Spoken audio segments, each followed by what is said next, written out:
ಆರೋಗ್ಯದಿಂದಲೇ ಸಕಲ ಸೌಭಾಗ್ಯ. ಮಾನವನ ಜೀವನಕ್ಕೆ ಆರೋಗ್ಯವೇ ಭಾಗ್ಯ. ಮಾನಸಿಕ, ದೈಹಿಕ, ಸಾಮಾಜಿಕ ಸುಸ್ಥಿತಿ, ಮಹಿಳೆಯರು, ಮಕ್ಕಳು, ಹಿರಿಯರು, ಹದಿಹರೆಯದವರ ಸ್ವಾಸ್ಥ್ಯ ಆರೋಗ್ಯದ ಸುಸ್ಥಿರತೆಯೆಡೆಗೆ ಕೊಂಡೊಯ್ಯುವ ಕಾರ್ಯಕ್ರಮವೇ ಆರೋಗ್ಯ ತಂಗಳ. ತಪ್ಪದೇ ಕೇಳಿ. ಪ್ರತಿ ಬುಧವಾರ ಬೆಳಗ್ಗೆ 9:20 ಮರುಪ್ರಸಾರ ಶುಕ್ರವಾರ ಸಂಜೆ 6:50 ನಿಮ್ಮ ನೆಚ್ಚಿನ ಜನಧ್ವನಿ ಬಾನುಲಿಯಲ್ಲಿ.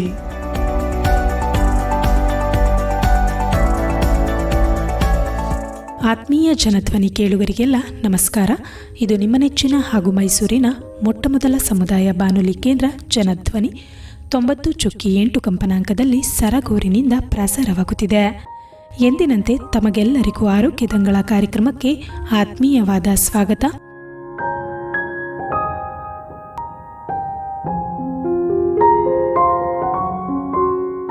ಕೇಳುಗರೆ, ಇಂದು ವಿಶ್ವ ಅಸ್ತಮ ದಿನದ ಕುರಿತು ಮಾಹಿತಿಯನ್ನು ತಿಳಿಸಿಕೊಡಲು ಇಂದು ನಮ್ಮೊಂದಿಗಿದ್ದಾರೆ ಸರಗೂರಿನ ವಿವೇಕಾನಂದ ಸ್ಮಾರಕ ಆಸ್ಪತ್ರೆಯ ಆಯುರ್ವೇದ ತಜ್ಞರಾದ ಡಾಕ್ಟರ್ ವೈಷ್ಣವಿರವರು. ಬನ್ನಿ ಅವರನ್ನು ಕಾರ್ಯಕ್ರಮಕ್ಕೆ ಸ್ವಾಗತಿಸಿ ಈ ವಿಚಾರದ ಕುರಿತು ಒಂದಿಷ್ಟು ಮಾಹಿತಿಯನ್ನು ತಿಳಿಯೋಣ. ಮೇಡಮ್, ಮೊದಲನೇದಾಗಿ ಕಾರ್ಯಕ್ರಮಕ್ಕೆ ಸ್ವಾಗತ madam. Thank you.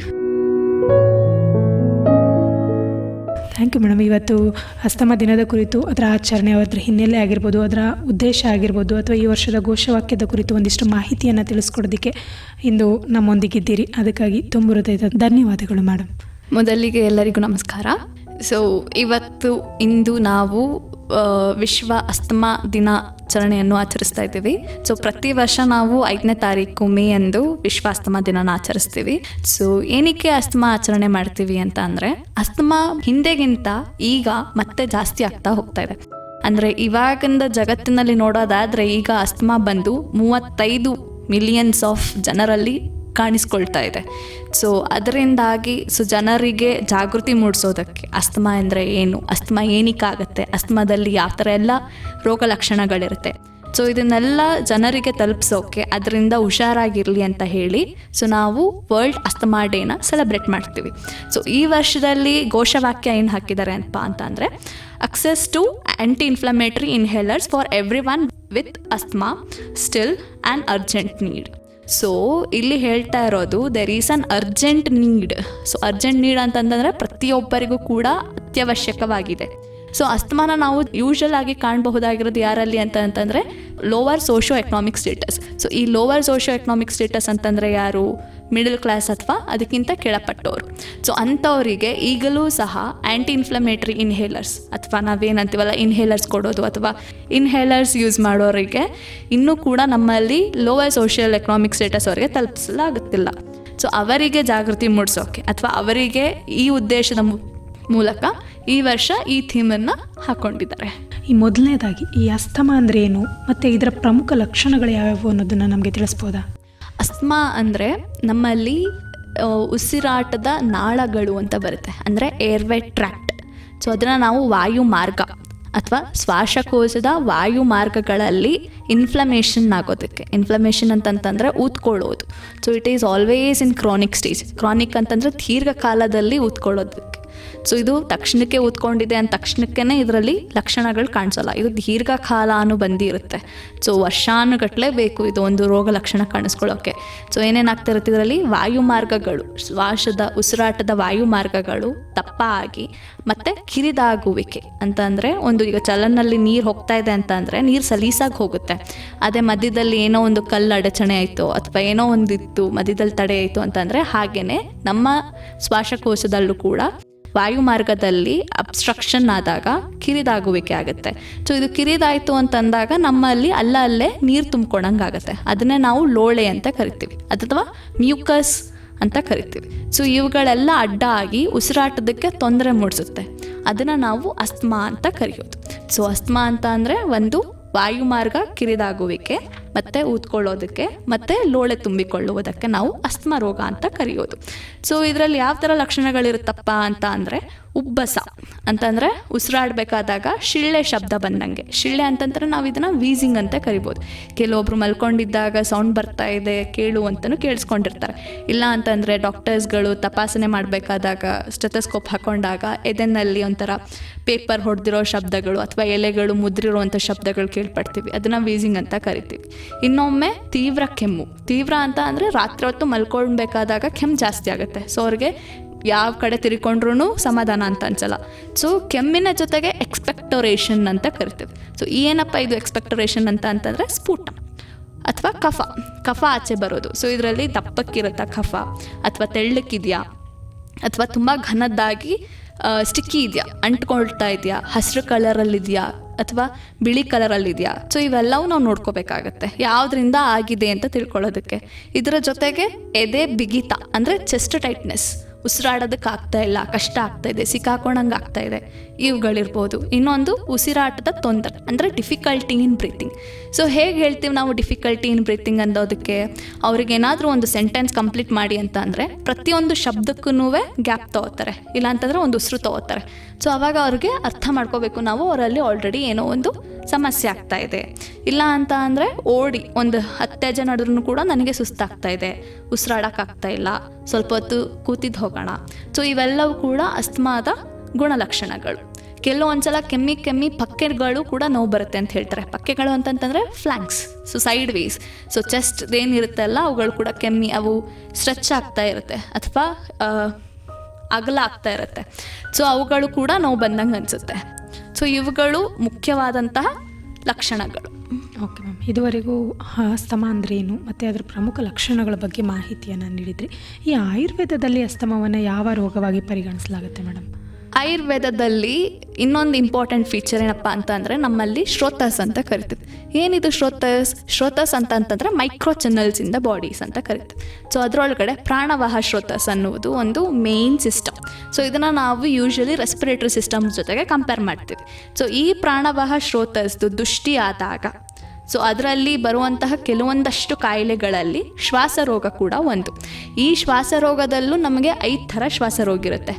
So ಮಹಾಶ್ವಾಸ, ಚಿನ್ನಶ್ವಾಸ, ಯಮಕ. So ಈ ಥರದ್ರಲ್ಲಿ ತಮಕ ಶ್ವಾಸ ಒಂದು. ಸೊ ತಮಕ ಶ್ವಾಸನ ನಾವು ಅಸ್ತಮಾ ಎಂದು ಕರಿತೇವೆ ಯೂಶಲ್ ಆಗಿ, ಕಾಮನ್ ಆಗಿ. ಹಾಗಿದ್ರೆ ಅಸ್ತಮಾ ಉಂಟಾಗಲು ಮುಖ್ಯ ಕಾರಣಗಳನ್ನ ನಮಗೆ ತಿಳಿಸ್ಬೋದಾ ಮ್ಯಾಮ್? ಅಥವಾ ಆಹಾರ ಕ್ರಮದಲ್ಲಾಗಿರ್ಬೋದು ಅಥವಾ ವಾತಾವರಣದಿಂದ ಬರುತ್ತಾ ಅಥವಾ ನಮ್ಮ ಜೀವನ ಶೈಲಿಯಿಂದ ಈ ಅಸ್ತಮಾ ಬರುತ್ತಾ, ಹೇಗೆ ಮ್ಯಾಮ್? ಅಸ್ತಮಾಗೆ ಯೂಶಲ್ ಆಗಿ ಹೇಳಬೇಕು ಅಂತಂದರೆ it is on idiopathic. So idiopathic ಅಂತಂದರೆ ಕಾರಣನ ನಾವು ಅಷ್ಟು ಈಸಿಯಾಗಿ ಹುಡ್ಕೋಕ್ಕಾಗಲ್ಲ. ಬಟ್ ಇದು 2 ರೀಸನ್ನಿಂದ ಜಾಸ್ತಿ ಇರುತ್ತೆ. ಸೊ ಒಂದು ಅನುವಂಶೀಯ ಅಂದರೆ ಜೆನೆಟಿಕ್. ಸೊ ಹುಟ್ಟಿದಾಗ್ಲಿಂದ ಬರೋದು ಅಥವಾ ತಂದೆ ತಾಯಿಯಿಂದ ಡಿಫಾರ್ಮಿಟಿ ಆಗಿರುವಂತಹ ಜೀನು ಸೊ ಮಕ್ಕಳಿಗೆ ಟ್ರಾನ್ಸ್ಫರ್ ಆದಾಗ ಅವರಲ್ಲಿ ಕಾಣಿಸ್ಕೊಳ್ಳೋದು ಒಂದು. ಇನ್ನೊಂದು ಕ್ಯಾಟಗರಿ ಹೇಗಪ್ಪ ಅಂತಂತಂದರೆ ಎನ್ವಿರಾನ್ಮೆಂಟ್. ಸೊ ಈ ಎನ್ವಿರಾನ್ಮೆಂಟಲ್ಲಿ ನಾವು ಒಂದು ಫುಡ್ ಎನ್ವಿರಾನ್ಮೆಂಟ್ ಆ್ಯಂಡ್ ಪೀಪಲ್, ಅವ್ರ ಜನರು ಹೇಗೆ ಎಲ್ಲಿ ವಾಸಿಸ್ತಾ ಇದ್ದಾರಲ್ಲ ಸೊ ಅದರದ್ದು ಎನ್ವಿರಾನ್ಮೆಂಟ್ ಅಂತ ಕನ್ಸಿಡರ್ ಮಾಡ್ಬೋದು. ಸೊ ಅದನ್ನು ನಾವು ಲೈಫ್ ಸ್ಟೈಲ್ಗೂ ಕೂಡ ಕಂಪೇರ್ ಮಾಡಬಹುದು. ಓಕೆ, ಸೊ ಇದರಲ್ಲಿ ಹೇಗಿರುತ್ತೆ ಅಂತ ಅಂದರೆ ಒಂದು ಅನುವಂಶೀಯ. So it is genetic. So mutation in gene ends up in asthma. So ಇನ್ನೊಂದು ಹೇಗೆ ಅಂತಂದರೆ ಆಹಾರದಲ್ಲಿ ಜಾಸ್ತಿ ತಣ್ಣಗಿರುವಂತಹ ಊಟ ತಿಂಡಿ ಮಾಡೋದು. ಯಾವಾಗಲೂ ಫ್ರಿಡ್ಜ್ ವಾಟರ್ ಬೇಕು, ಫ್ರಿಡ್ಜಲ್ಲಿರುವಂಥದ್ದೇ ಬೇಕು. ಲೈಕ್ ಪೇಸ್ಟ್ರೀಸ್ ಇರಬಹುದು, ಐಸ್ ಕೇಕ್ಸ್ ಇರ್ಬೋದು, ಐಸ್ ಕ್ರೀಮ್ಸ್ ಇರಬಹುದು, ಅಥವಾ ಬೆಳಿಗ್ಗೆ ಅಡುಗೆ ಮಾಡಿಟ್ಟಿರೋದನ್ನು ಮತ್ತೆ ವಾಪಸ್ ಫ್ರಿಡ್ಜಲ್ಲಿ ಇಟ್ಟಿದ್ದು ಮತ್ತೆ ಅದನ್ನೇ ಬಿಸಿ ಮಾಡ್ಕೊಂಡು ತಿನ್ನೋದಿರ್ಬೋದು. ಸೊ ಇವುಗಳಿಂದ ಅಸ್ತಮಾ ಬರುತ್ತೆ. ಇಲ್ಲ ಅಂತಂದರೆ ಜಾಸ್ತಿ ಎಕ್ಸ್ಪೋಜರ್ ಆಗೋದು. ಈಗ ಕೆಲಸಕ್ಕೆ ಅಂತ ಹೋಗ್ತಾ ಇರ್ತಾರೆ ಅಂದ್ಕೊಳ್ಳಿ. ಈಗ ಫಾರ್ ಎಕ್ಸಾಂಪಲ್ ಟ್ರಾಫಿಕ್ ಪೊಲೀಸ್ ಅವ್ರು ಯಾವಾಗಲೂ ಕೂಡ ಆ ಹೊಗೆನಲ್ಲೇ ಇದ್ದು ಧೂಳಿನಲ್ಲಿದ್ದು ಸೊ ಅವುಗಳೆಲ್ಲವೂ ಕೂಡ ಅವ್ರಿಗೆ ಅಸ್ತಮಾ ಬರೋದಕ್ಕೆ ಕಾರಣ ಆಗುತ್ತೆ. ಕೆಲವೊಬ್ಬರಿಗೆ ಹೈಪರ್ ಸೆನ್ಸಿಟಿವಿಟಿ ಅಂತ ಇರುತ್ತೆ. ಸೊ ಇದನ್ನು ಅಟೋಪಿಕ್ ಅಂತಲೂ ಕರಿತೀವಿ. ಆಗಲೇ ಅನುವಂಶಿ ಅಂತನ್ನಲ್ಲ, ಸೊ ಅವರಿಗೆ ಇದನ್ನು ಅಟೋಪಿಸಿಟಿ ಅಂತ ಕರಿತೀವಿ. ಇದರಲ್ಲಿ ಹೇಗಾಗುತ್ತೆ ಅಂತ ಅಂದರೆ ಯಾವುದೇ ಒಂದು ಸಣ್ಣ ಇರಿಟೆಂಟ್ ಇರಬಹುದು, ಒಂದು ಬೆಕ್ಕಿನ ಜೊತೆಗಿರಬಹುದು, ಅದರದ್ದು ಒಂದು ಎಳೆ ಫರ್ ಅಂತೇನು ಕರಿತೀವಲ್ಲ ತೊಗಟೆ, ಅದ್ರದ್ದೇನಾದರೂ ಉಸಿರು ಒಳಗಡೆ ಸೇರಿಕೊಂಡ್ರೆ ಸೊ ಅದು ಕೂಡ ಅವರಿಗೆ ಅಸ್ತಮಾ ಥರದ್ದು ಟ್ರಿಗರ್ ಮಾಡುತ್ತೆ. ಸೊ ಇವೆಲ್ಲವೂ ಕೂಡ ಅದರ ಕಾರಣಗಳು. ಊಟ ತಿಂಡಿ ವ್ಯತ್ಯಾಸ ಇರ್ಬೋದು, ಅಂದರೆ ಟೈಮಿಗೆ ಕರೆಕ್ಟಾಗಿ ಊಟ ಮಾಡದೇ ಇರ್ಬೋದು, ಜಾಸ್ತಿ ಆಯಿಲ್ ಫ್ರೈಡ್ ಊಟ ಮಾಡ್ಬೋದು, ಅಥವಾ ಟೈಮಿಂಗ್ಸ್ ಇಲ್ದೇ ಊಟ ಮಾಡೋದಿರ್ಬೋದು. ಸೊ ಇವುಗಳು ಮತ್ತು ಶೀತ ಗಾಳಿ, ಶೀತ ದೇಶ ಅಥವಾ ಶೀತಕಾಲ. ಸೊ ವಿಂಟರ್ ಸೀಸನಲ್ಲಿ ಜಾಸ್ತಿ ಕಂಡು ಬರುತ್ತೆ ಇದು. ಹಿಮಾಲಯನ್ ರೀಜನ್ಸಲ್ಲಿ ಜಾಸ್ತಿ ಕಂಡು ಬರುತ್ತೆ. ಅಥವಾ ಚಳಿ ಇರುವಂಥದ್ದು ಲೈಕ್ ಹಿಲ್ ಸ್ಟೇಷನ್ಸ್, ಅಂದರೆ ಲೈಕ್ ಚಿಕ್ಕಮಂಗ್ಳೂರು ಇರ್ಬೋದು, ಕೊಡಗು ಇರ್ಬೋದು, ಅಥವಾ ಇದೇ ಥರ ಯಾವುದಾದ್ರೂ ಲೊಕೇಶನ್ಸಲ್ಲಿ. ಸೊ ಇವೆಲ್ಲವೂ ಕೂಡ ಇವು ಎನ್ವಿರಾನ್ಮೆಂಟಲ್ ಕಾರಣಗಳು ಅಸ್ತಮಾ ಮೂಡೋದಕ್ಕೆ. ಚಳಿ ನಮ್ಮ ಉಸಿರಾಟಕ್ಕೆ ರೂಕ್ಷತಾ ಮಾಡುತ್ತೆ. ಸೊ ರೂಕ್ಷತಾ ಅಂತಂದರೆ ಡ್ರೈ ಅಪ್. ಸೊ ಇದು ಡ್ರೈನೆಸ್ ಆದಾಗ ಉಸಿರಾಡೋದಕ್ಕೆ ಕಷ್ಟ ಆಗುತ್ತೆ, ಚಿಕ್ಕದಾಗ್ಬಿಡುತ್ತೆ. ಸೊ ಹೀಗೆ ಕಾರಣಗಳು ಅಸ್ತಮಾಗೆ ಮೂಡಿಕೊಂಡಿವೆ. ಆಯುರ್ವೇದದ ದೃಷ್ಟಿಯಲ್ಲಿ ಈ ವಾತ, ಪಿತ್ತ, ಕಫ ಇವುಗಳ ಪಾತ್ರಗಳನ್ನ ತಿಳಿಸ್ಬೋದಾ? ಸೊ ಆಯುರ್ವೇದ ದೃಷ್ಟಿಯಲ್ಲಿ ನಮ್ಮಲ್ಲಿ 3 ದೋಷ, ಆಗಲೇ ಹೇಳ್ದಂಗೆ ನೀವು ಹೇಳ್ದಂಗೆ ವಾತ, ಪಿತ್ತ, ಕಫ ಅನ್ನೋದು 3 ದೋಷಗಳು. ಸೊ ಇದರಲ್ಲಿ ವಾತನ ನಾವು ಬುದ್ಧಿ ಅಥವಾ ವಿವೇಕ ಅಂತ ಕನ್ಸಿಡರ್ ಮಾಡ್ತೀವಿ. ಸೊ ವಾತ ಇದ್ದರೆ ನಮ್ಮ ಬಾಡಿಯಲ್ಲಿ ಎಲ್ಲ ಚಲನವಲನಗಳು ಆಗುವುದು. ಸೊ ನಾವು ಉಸಿರಾಡ್ತಾ ಇದ್ದೀವಿ ಅಂತಂದ್ರೆ ನಮ್ಮಲ್ಲಿ ಪ್ರಾಣವಾತ ಚೆನ್ನಾಗಿದೆ ಅಂತ ಅರ್ಥ. ಸೊ ಪ್ರಾಣವಾತ ಯಾವಾಗಲೂ ಕೂಡ ಕೆಳಗಡೆ ಹೋಗಬೇಕು. ಸೊ ಅದು ಯಾವಾಗ ಉಲ್ಟಾ ತಿರ್ಕೊಳ್ಳುತ್ತೋ ಸೊ ಆವಾಗ ನಮಗೆ ಈ ರೋಗ ಉತ್ಪತ್ತಿ ಆಗುತ್ತೆ. ಸೊ ನಮ್ಮ ಎದೆ ಭಾಗದಲ್ಲಿ ಯೂಶಲ್ ಆಗಿ ಕಫ ಸ್ಥಾನ ಅಂತ ಕರಿತೀವಿ. ಅಂದರೆ ಕಫ ದೋಷ ಇರಬೇಕಾಗಿರುವಂಥದ್ದು. ಬಿಕಾಸ್ ಅಲ್ಲಿ ಎಲ್ಲವೂ ಕೂಡ ಇಂಪಾರ್ಟೆಂಟ್ ಆರ್ಗನ್ಸ್ಗಳಿರ್ತವೆ, ಅಂತಂದರೆ ನಾವು ಮರ್ಮಾಂಗಗಳು ಅಂತ ಕರಿತೀವಿ. ಸೊ ಈ ಕಫಕ್ಕೆ ಯಾವಾಗ ವಾತ ಸೇರ್ಕೊಳ್ಳುತ್ತೋ ಸೊ ಅವಾಗ ಏನಾಗ್ತಾ ಇದೆ, ಕಫ ಬಂದು ಇಲ್ಲಿ ವಾತ ಮೂಮೆಂಟ್ಸಿಗೆ ಕೊಡ್ತಾ ಇಲ್ಲ, ಜಾಗ ಮಾಡಿ ಕೊಡ್ತಾ ಇಲ್ಲ. ಸೊ ವಾತ ಆಚೆಗೆ ಹೋಗಬೇಕು, ಆದರೆ ಕಫ ಬಿಡ್ತಾ ಇಲ್ಲ. ಸೊ ಇದೊಂಥರ ಬ್ಲಾಕೇಜ್. ಸೊ ಬ್ಲಾಕೇಜ್ ಆದಂಗೆ ಏನಾಗುತ್ತೆ, ಉಸಿರಾಡೋದಕ್ಕೆ ಕಷ್ಟ ಆಗುತ್ತೆ. ಸೊ ಅದಕ್ಕೆ ನಾವು ಹೇಳೋದು ಆ ಮೂಮೆಂಟಲ್ಲಿ ಉಸಿರಾಡೋಕ್ಕಾಗ್ತಾ ಇಲ್ಲ, ಸಿಕ್ಕಾಕೊಂಡಂಗೆ ಆಗ್ತಾ ಇದೆ, ಏನೋ ಬಿಗಿತಾ ಬಂದಂಗಿದೆ. ಸೊ ಇಲ್ಲಿ ನಾವು ಕಫ ಜಾಸ್ತಿ ಆಗ್ತಾ ಇದೆ. ಸೊ ಕಫನ ಈಗ ಕಫ ಏನು ಮಾಡ್ತಾ ಇದೆ, ಮೂಮೆಂಟ್ ಆಗಬೇಕಾಗಿರೋದು ವಾತ ಅದು. ಸೊ ವಾತ ಎಲ್ಲೂ ಹೋಗ್ತಾ ಇಲ್ಲ ಅಂತಂತಂದರೆ ಗಾಳಿ ಸಿಕ್ಕಾಕೊಂಡಂಗೆ ಆಗುತ್ತೆ. ಸೊ ಇಲ್ಲಿ ನಮ್ಮಲ್ಲಿ ಯಾವಾಗ್ಲೂ ಕೂಡ ಅಸ್ತಮಾದೊಳಗಡೆ ತ್ರಿದೋಷದಲ್ಲಿ ಕಫ ಮತ್ತು ವಾತ ಎರಡೂ ಕೂಡ ಇನ್ವಾಲ್ವ್ ಆಗಿರುತ್ತೆ. ಸೊ ನಮ್ಮ ಟ್ರೀಟ್ಮೆಂಟು ಕೂಡ ಇವೆರಡರ ಸಂಗನ ಮುರಿಯೋದಕ್ಕೇ ಕೊಡಲಾಗುತ್ತದೆ. ಆಯುರ್ವೇದ ದೃಷ್ಟಿಯಲ್ಲಿ ವಾತ, ಪಿತ್ತ, ಕಫದ ಪಾತ್ರಗಳೇನು ಮತ್ತು ದೋಷಗಳೇನು ಅನ್ನೋದ್ರ ಬಗ್ಗೆ ಮಾಹಿತಿಯನ್ನು ನೀಡಿದ್ರಿ. ಈ ಅಸ್ತಮಾ ತಡೆಯಲು ಯಾವ ರೀತಿಯ ಆಹಾರ ಕ್ರಮವನ್ನು ಪಾಲಿಸಬೇಕಾಗುತ್ತೆ ಮೇಡಮ್? ಆಗಲೇ ಹೇಳಿದಂಗೆ ಅಸ್ತಮಾ ಕಾರಣಗಳಲ್ಲಿ ಒಂದಾಗಿರೋದು ಆಹಾರ. ಸೊ ಆಹಾರಂ ಸಂಭವಂ ವಸ್ತು ರೋಗಶ್ಚ ಆಹಾರ ಸಂಭವ ಅಂತ ಇದೆ. ಅಂದರೆ ಏನು, ಆಹಾರದಿಂದನೇ ರೋಗ ಬರೋದು, ರೋಗನ ತಡೆಯೋಕ್ಕೂ ಮತ್ತು ಆಹಾರನೇ ಕಾರಣ ಅಂತ ಹೇಳಿ. ಸೊ ಇದರಲ್ಲಿ ನಾವು ಯಾವ ಥರದ ಆಹಾರ ತೊಗೋಬೇಕು, ಒಂದು ಸಮತೋಲಿತ ಆಹಾರ ಅಂದರೆ ಬ್ಯಾಲೆನ್ಸ್ಡ್ ಡಯಟ್. ಸೊ ಎಷ್ಟು ಪೋರ್ಷನ್ ಕಾರ್ಬೋಹೈಡ್ರೇಟ್ಸ್ ತೊಗೋತೀವೋ ಅದಕ್ಕಿಂತ ಸ್ವಲ್ಪ ಕಮ್ಮಿ ಪ್ರೋಟೀನ್ಸ್ ಇರಬೇಕು, ಅದಕ್ಕಿಂತ ಸ್ವಲ್ಪ ಕಮ್ಮಿ ಫ್ಯಾಟ್ಸ್ ಇರಬೇಕು. ಸೊ ಇದೇ ಥರದ್ದು ಊಟ ತಿಂಡಿ ಮಾಡೋದಾಗಿರುತ್ತೆ. ಸೊ ಇನ್ನೊಂದು ಧಾನ್ಯಗಳು ಅಂದರೆ ಸಿರಿಧಾನ್ಯಗಳನ್ನ ಜಾಸ್ತಿ ತೊಗೋಬೇಕಾಗತ್ತೆ. ಹಣ್ಣು ಯಾವ ಥರದ್ದು, ಗ್ರೀನ್ ಯಾವುದೆಲ್ಲ ಇರುತ್ತೆ ಅವು, ಮತ್ತು ಕ್ಯಾಲ್ಶಿಯಂ ಜಾಸ್ತಿ ಇರುವಂಥದ್ದು. ಸೊ ಅಂದರೆ ಕಫ ವರ್ಧನ ಮಾಡಬಾರ್ದು ಇದರಲ್ಲಿ ನಮಗೆ. ಸೊ ಹಾಗಾಗಿ ಬಾಳೆಹಣ್ಣು ತಿನ್ನೋ ಹಾಗಿರೋದಿಲ್ಲ, ಅವೆಲ್ಲವೂ ಕೂಡ ಮತ್ತೆ ವಾಪಸ್ ಸಿಕ್ಕಾಕೊಂಡಂಗೆ ಮಾಡುತ್ತೆ. ಸೊ ಕಫನ ಜಾಸ್ತಿ ಮಾಡುತ್ತೆ. ಸೊ ಇನ್ನು ತರಕಾರಿ ಒಳಗಡೆ ಕ್ಯಾರೆಟ್, ಬೀಟ್ರೋಟ್ ಈ ಥರದನ್ನು ತೊಗೋಬೇಕು. ಆಮೇಲೆ ಶುಂಠಿ, ಬೆಳ್ಳುಳ್ಳಿ, ಸೊ ಈ ಥರದ ಪದಾರ್ಥಗಳು. ಮತ್ತು ಆಹಾರ ಸೇವನೆ ಯಾವಾಗಲೂ ಕೂಡ ಬಿಸಿನಲ್ಲೇ ಇರಬೇಕು. ಬಿಸಿ ಊಟ ಮಾಡಬೇಕು, ಬಿಸಿ ನೀರು ಕುಡಿಬೇಕು, ಬೆಚ್ಚಗಿರಬೇಕು. ಸೊ ಅದು ತಣ್ಣಗಾಯ್ತಪ್ಪ ಅಂತ ಮತ್ತೆ ಬಿಸಿ ಮಾಡೋ ಹಾಗಿಲ್ಲ. ಅದು ಹೋಯ್ತು ಅಂತಂದರೆ ಹೋಯ್ತು. ಸೊ ಮತ್ತೆ ವಾಪಸ್ ಹೊಸದಾಗ ಅಡುಗೆ ಮಾಡ್ಕೊಂಡು ಇರಬೇಕಾಗತ್ತೆ. ಇಲ್ಲ ಅಂತಂತಂದರೆ ಗ್ರೀನ್ ಗ್ರಾಮ್ ಅಥವಾ ಹೆಸರು ಕಾಳು, ಸೊ ಉದ್ದು ಇವೆಲ್ಲ ಇಲ್ಲ, ಅಥವಾ ಉದ್ದಿನ ಬೇಳೆ ಇಲ್ಲ, ಕಪ್ಪುದ್ದು ಅವುಗಳೆಲ್ಲ ತಿನ್ನೋ ಹಾಗಿಲ್ಲ. ಇದರಲ್ಲಿ ಯಾವಾಗಲೂ ಹೆಸರು ಕಾಳು, ಸೊ ಗ್ರೀನ್ ಏನದು ಮೇನ್ಲಿ ಯಾವುದೇ ರೀತಿಯಾದಂತಹ ಗ್ರೀನ್ ತರಕಾರಿಗಳಿರುತ್ತಲ್ಲ ಅವುಗಳಿರ್ಬೋದು, ಅಥವಾ ಗ್ರೀನ್ ಲೀಫಿ ವೆಜಿಟೇಬಲ್ಸ್ ಅಂತ ಕರಿತೀವಲ್ಲ ಅದು, ಮತ್ತು ಗ್ರೀನ್ ಕಾಳುಗಳು, ಹೆಸರು ಕಾಳು, ಬೇಳೆಕಾಳು, ಸೊ ಇವುಗಳ ಪದಾರ್ಥಗಳನ್ನೆಲ್ಲ ತೊಗೋಬೋದು. ಯಾವ ರೀತಿಯ ಆಹಾರಗಳನ್ನ ಸೇವಿಸಬಾರ್ದು ಅಂತ ಹೇಳ್ತೀರಾ ಮೇಡಮ್? ಇದರಲ್ಲಿ ಉಪ್ಪಿನ ಅಂಶ ಜಾಸ್ತಿ ಇರೋವಂಥದ್ದು, ಇಲ್ಲವಾದಲ್ಲಿ ಡೈರಿ ಪ್ರಾಡಕ್ಟ್ಸ್. ಸೊ ಡೈರಿ ಪ್ರಾಡಕ್ಟ್ಸಲ್ಲಿ ಮಿಲ್ಕ್ ಬರುತ್ತೆ, ಹಾಲು, ಮೊಸರು, ಮಜ್ಜಿಗೆ, ಪನ್ನೀರ್, ಚೀಸ್ ಇವೆಲ್ಲವೂ ಕೂಡ ನಿಲ್. ಸೊ ಇವುಗಳನ್ನೆಲ್ಲ ತಗೊಳ್ಳೋ ಹಾಗೇ ಇಲ್ಲ. ಸೊ ಇವುಗಳನ್ನ ಬಿಟ್ಟರೆ ಫಿಶ್, ಸೊ ಮೀನನ್ನು ಕೂಡ ಇದರಲ್ಲಿ ನಾವು ನಿಷಿದ್ಧ ಮಾಡಿದ್ದೇವೆ. ಸೊ ಮೀನು ಯಾಕಪ್ಪ, ಇದರಲ್ಲಿ ಒಮೆಗಾ 3 ಇದೆ, ಫಿಶ್ ಆಯಿಲ್ ಇದೆ ಎಲ್ಲ ಕೇಳ್ಬೋದು. ಬಟ್ ಮೀನು ನಮ್ಮ ಆಯುರ್ವೇದ ಪ್ರಕಾರ ಅದು ಕಫ ವರ್ಧನೆ ಮಾಡುತ್ತೆ. ಸೊ ಕಫ ವರ್ಧನೆ ಅಂತಂತಂದರೆ ಅಭಿಷ್ಯಂದಿ ಅಂತಂದರೆ ನಾನು ಆಗಲೇ ಹೇಳಿದೆ, ಶ್ರೋತಸ್ ಅಂತ ಹೇಳಿ, ಅಂದರೆ ಮೈನ್ಯೂಟ್ ಚಾನಲ್ಸ್. ಆ ಮೈನ್ಯೂಟ್ ಚಾನಲ್ಸಲ್ಲಿ ಆಲ್ರೆಡಿ ಕಿರಿದಾಗಿದೆ, ಅದು ಅಲ್ಲಿ ಆಲ್ರೆಡಿ ಮ್ಯೂಕಸ್ ಅಕ್ಯುಮುಲೇಷನ್ ಇದೆ. ಸೊ ಇದು ಮತ್ತೆ ಹೋಗಿ ಅಲ್ಲಲ್ಲೇ ಕೂತ್ಕೋತಾ ಇದೆ ಅಂತಂದರೆ ಮತ್ತೆ ವಾಪಸ್ ಗಾಳಿಗೆ ಹೋಗೋಕ್ಕೆ ಜಾಗ ಸಾಕಾಗಲ್ಲ. ಸೊ ಅದರಿಂದಾಗಿ ನಾವು ಮೀನನ್ನು ಕೂಡ ಅವಾಯ್ಡ್ ಮಾಡಬೇಕಾಗತ್ತೆ. ಸೊ ಆಮೇಲೆ ಸೋರೆಕಾಯಿ ತಿನ್ನೋ ಹಾಗಿಲ್ಲ, ಸೌತೆಕಾಯಿ ತಿನ್ನೋ ಹಾಗಿಲ್ಲ, ಮೂಲಂಗಿ ತಿನ್ನೋ ಹಾಗಿಲ್ಲ. ಸೊ ಇವೆಲ್ಲವೂ ಕೂಡ ನಿಷಿದ್ಧ. ಸೊ ಆಗಲೇ ಹೇಳ್ದಂಗೆ ಉದ್ದಿನ ಬೇಳೆ ಇರ್ಬೋದು, ಎಳ್ಳು. ಸೊ ಎಲ್ಲರೂ ಹೇಳ್ತಾರೆ ಎಳ್ಳು ತುಂಬ ಒಳ್ಳೆಯದು, ಉಷ್ಣವೀರ್ಯ ಇರುತ್ತೆ, ಕಫದಲ್ಲಿ ಕೊಡ್ಬೋದು ಅಂತೇಳಿ. ಬಟ್ ಎಗೇನ್ ಇಟ್ ಈಸ್ ಏನಂತಾರೆ, ಶ್ರೋತ ಅಭಿಸಂಧಿ ಮಾಡುತ್ತೆ. ಸೊ ಶ್ರೋತಸನ್ನು ಬ್ಲಾಕ್ ಮಾಡುತ್ತೆ. ಏಕೆಂತಂದರೆ ಅದರಲ್ಲೆಲ್ಲ ವಿಸ್ಕಾಸಿಟಿ ಜಾಸ್ತಿ ಇರುತ್ತೆ, ತುಂಬ ತಿಕ್ಕಿರುತ್ತೆ, ಅವುಗಳು ದಪ್ಪ ದಪ್ಪ ಇರುತ್ತೆ. ಸೊ ಅವುಗಳನ್ನ ತಿನ್ನೋ ಹಾಗಿಲ್ಲ. ಆಗಲೇ ಹೇಳ್ದಂಗೆ fridge water, so ice cold waters, pastries, so ಇವುಗಳನ್ನ ಯಾವುದನ್ನು ತಿನ್ನೋ ಹಾಗಿಲ್ಲ. ಓಕೆ ಮೇಡಮ್, ಹಾಗಿದ್ರೆ ಮನೆ ಮದ್ದಾಗಿ ಉಪಯೋಗಿಸಬಹುದಾದಂತಹ ಆಯುರ್ವೇದ ಪರಿಹಾರಗಳನ್ನ ನಮಗೆ ತಿಳಿಸ್ಬೋದಾ? ಸೊ ಎಲ್ಲರಿಗೂ ಫಸ್ಟ್ ನೆನಪಾಗೋದು ಮನೆಯಲ್ಲಿ ಏನೆಲ್ಲ ಪ್ರಿವೆನ್ಷನ್ ಮಾಡ್ಕೋಬೋದು ಅಂತ ಹೇಳಿ. ಸೊ ಇದರಲ್ಲಿ ಕೂಡ ನಾವು ಒಂದು ಕುತ್ಕೊಂಡಿದ್ದಲ್ಲೇ, ಸೊ ಆಗಲೇ ಹೇಳ್ದಂಗೆ ಬಿಸಿಗಿರಬೇಕು. ಸೊ ಕಾಲನ್ನು ನಾವು ಬಿಸಿನೀರಲ್ಲಿ ನೆನೆಸಿಟ್ರೆ, ಸೊ ಬಿಕಾಸ್ ಎಲ್ಲರಿಗೂ ಈವನ್ ಪಾದ ಕೂಡ ದ್ವಾರದಿದ್ದಂಗೆ. ಸೊ ಎಣ್ಣೆ ಮಸಾಜ್ ಮಾಡಿದ್ರು ಸಾಕು ಪಾದಕ್ಕೆ, ಎಷ್ಟೊಂದು ರಿಲ್ಯಾಕ್ಸೇಷನ್ ಸಿಗುತ್ತೆ. ಹಾಗೆಯೇ ಪಾದಕ್ಕೂ ಕೂಡ ಇದರಲ್ಲಿ ಮಸಾಜ್ ಮಾಡಿ ಅದನ್ನು ಬಿಸಿ ನೀರಂತಹ ಟಬ್ಬಲ್ಲಿಟ್ಟರೆ, so it stimulates nerve. So ಅದರಿಂದಾಗಿ ಫ್ರೇನಿಕ್ ನರ್ವ್ ಸ್ಟಿಮ್ಯುಲೇಷನ್ಸ್ ಆಗುತ್ತೆ. ಸೊ ಅದರಿಂದ ವಾಪಸ್ ನಮ್ಮ ಬಾಡಿ ಕೂಲ್ ಆಗುತ್ತೆ. ಸೊ ಅವಾಗ ಉಸಿರಾಟ ತೊಂದರೆ ಕಮ್ಮಿ ಅನಿಸುತ್ತೆ. ಸೊ ಇನ್ನೊಂದು ಸಾಸಿವೆ ಎಣ್ಣೆ ಮತ್ತು ಕರ್ಪೂರನ ಎಕ್ಸ್ಟರ್ನಲ್ ಅಪ್ಲಿಕೇಶನ್. ಎಕ್ಸ್ಟರ್ನಲ್ ಅಂತಂತಂದರೆ ನಮ್ಮದು ಚೆಸ್ಟ್ ರೀಜನ್ ಏನಿದೆಯಲ್ಲ ಅಲ್ಲಿಗೆ ಬಿಸಿ ಮಾಡಬೇಕು. ಸಾಸಿವೆ ಎಣ್ಣೆನ ಫಸ್ಟ್ ಬಿಸಿ ಮಾಡಿಕೊಂಡು ಅದಕ್ಕೆ ಒಂದು ಸ್ವಲ್ಪ ಕರ್ಪೂರದ ಪುಡಿ ಹಾಕಿಬಿಟ್ಟು ಅದು ಪೂರ್ತಿ ಮಿಕ್ಸ್ ಆಗಿದೆ ಅಂತ ನೋಡಿಕೊಂಡು ಆಮೇಲಿಂದ ಎದೆ ಭಾಗಕ್ಕೆ ಅಂತಂದರೆ ಗಂಟಲಿಂದ ಹಿಡಿದು ಹೊಟ್ಟೆ ತನಕ ಅಲ್ಲಿ ತನಕನೂ ಪೂರ್ತಿ ಮಸಾಜ್ ಮಾಡಬೇಕು. ಮಸಾಜ್ ಮಾಡಿ ಅದಕ್ಕೆ ಶಾಖ ಕೊಡಬೇಕು. ಸೊ ಇದರಲ್ಲಿ ನೀವು ಉಪ್ಪಿನ ಶಾಖ ಆದರೂ ಕೊಡಬಹುದು, ಇಲ್ಲ ಅಂತಂದರೆ ಕುಕ್ಕರಿಗೆ ನೀರು ಮೇಲ್ಗಡೆ ವಿಷಲ್ ಇರುತ್ತಲ್ಲ ಅದಕ್ಕೆ ಒಂದು ಪೈಪ್ಲೈನ್ ಹಾಕ್ಬೋದು. ಅಂದರೆ ಒಂದು ಪೈಪ್ ಹಾಕಿ, ಸೊ ಒಳಗಡೆ ನೀರು ಹಾಕಿ ಕಾಯಕ್ಕಿಡೋದು. ಅದು ವಿಷಲ್ ಹೊಗೆನಲ್ಲಿ ಏನು ಬರುತ್ತಲ್ಲ ಆ ಹೊಗೆ ಆ ಪೈಪಿಂದ ಹೋಗಿ ಆ ಪೈಪ್ ಎದೆ ಭಾಗಕ್ಕೆ ಇನ್ನೊಂದು ಓಪನಿಂಗ್ ಇರುತ್ತಲ್ಲ ಅಲ್ಲಿಂದ ಕೊಟ್ಟರೆ ಅದನ್ನು ನಾಡಿ ಸ್ವೇದ ಅಂತ ಕರಿತೀವಿ ನಾವು.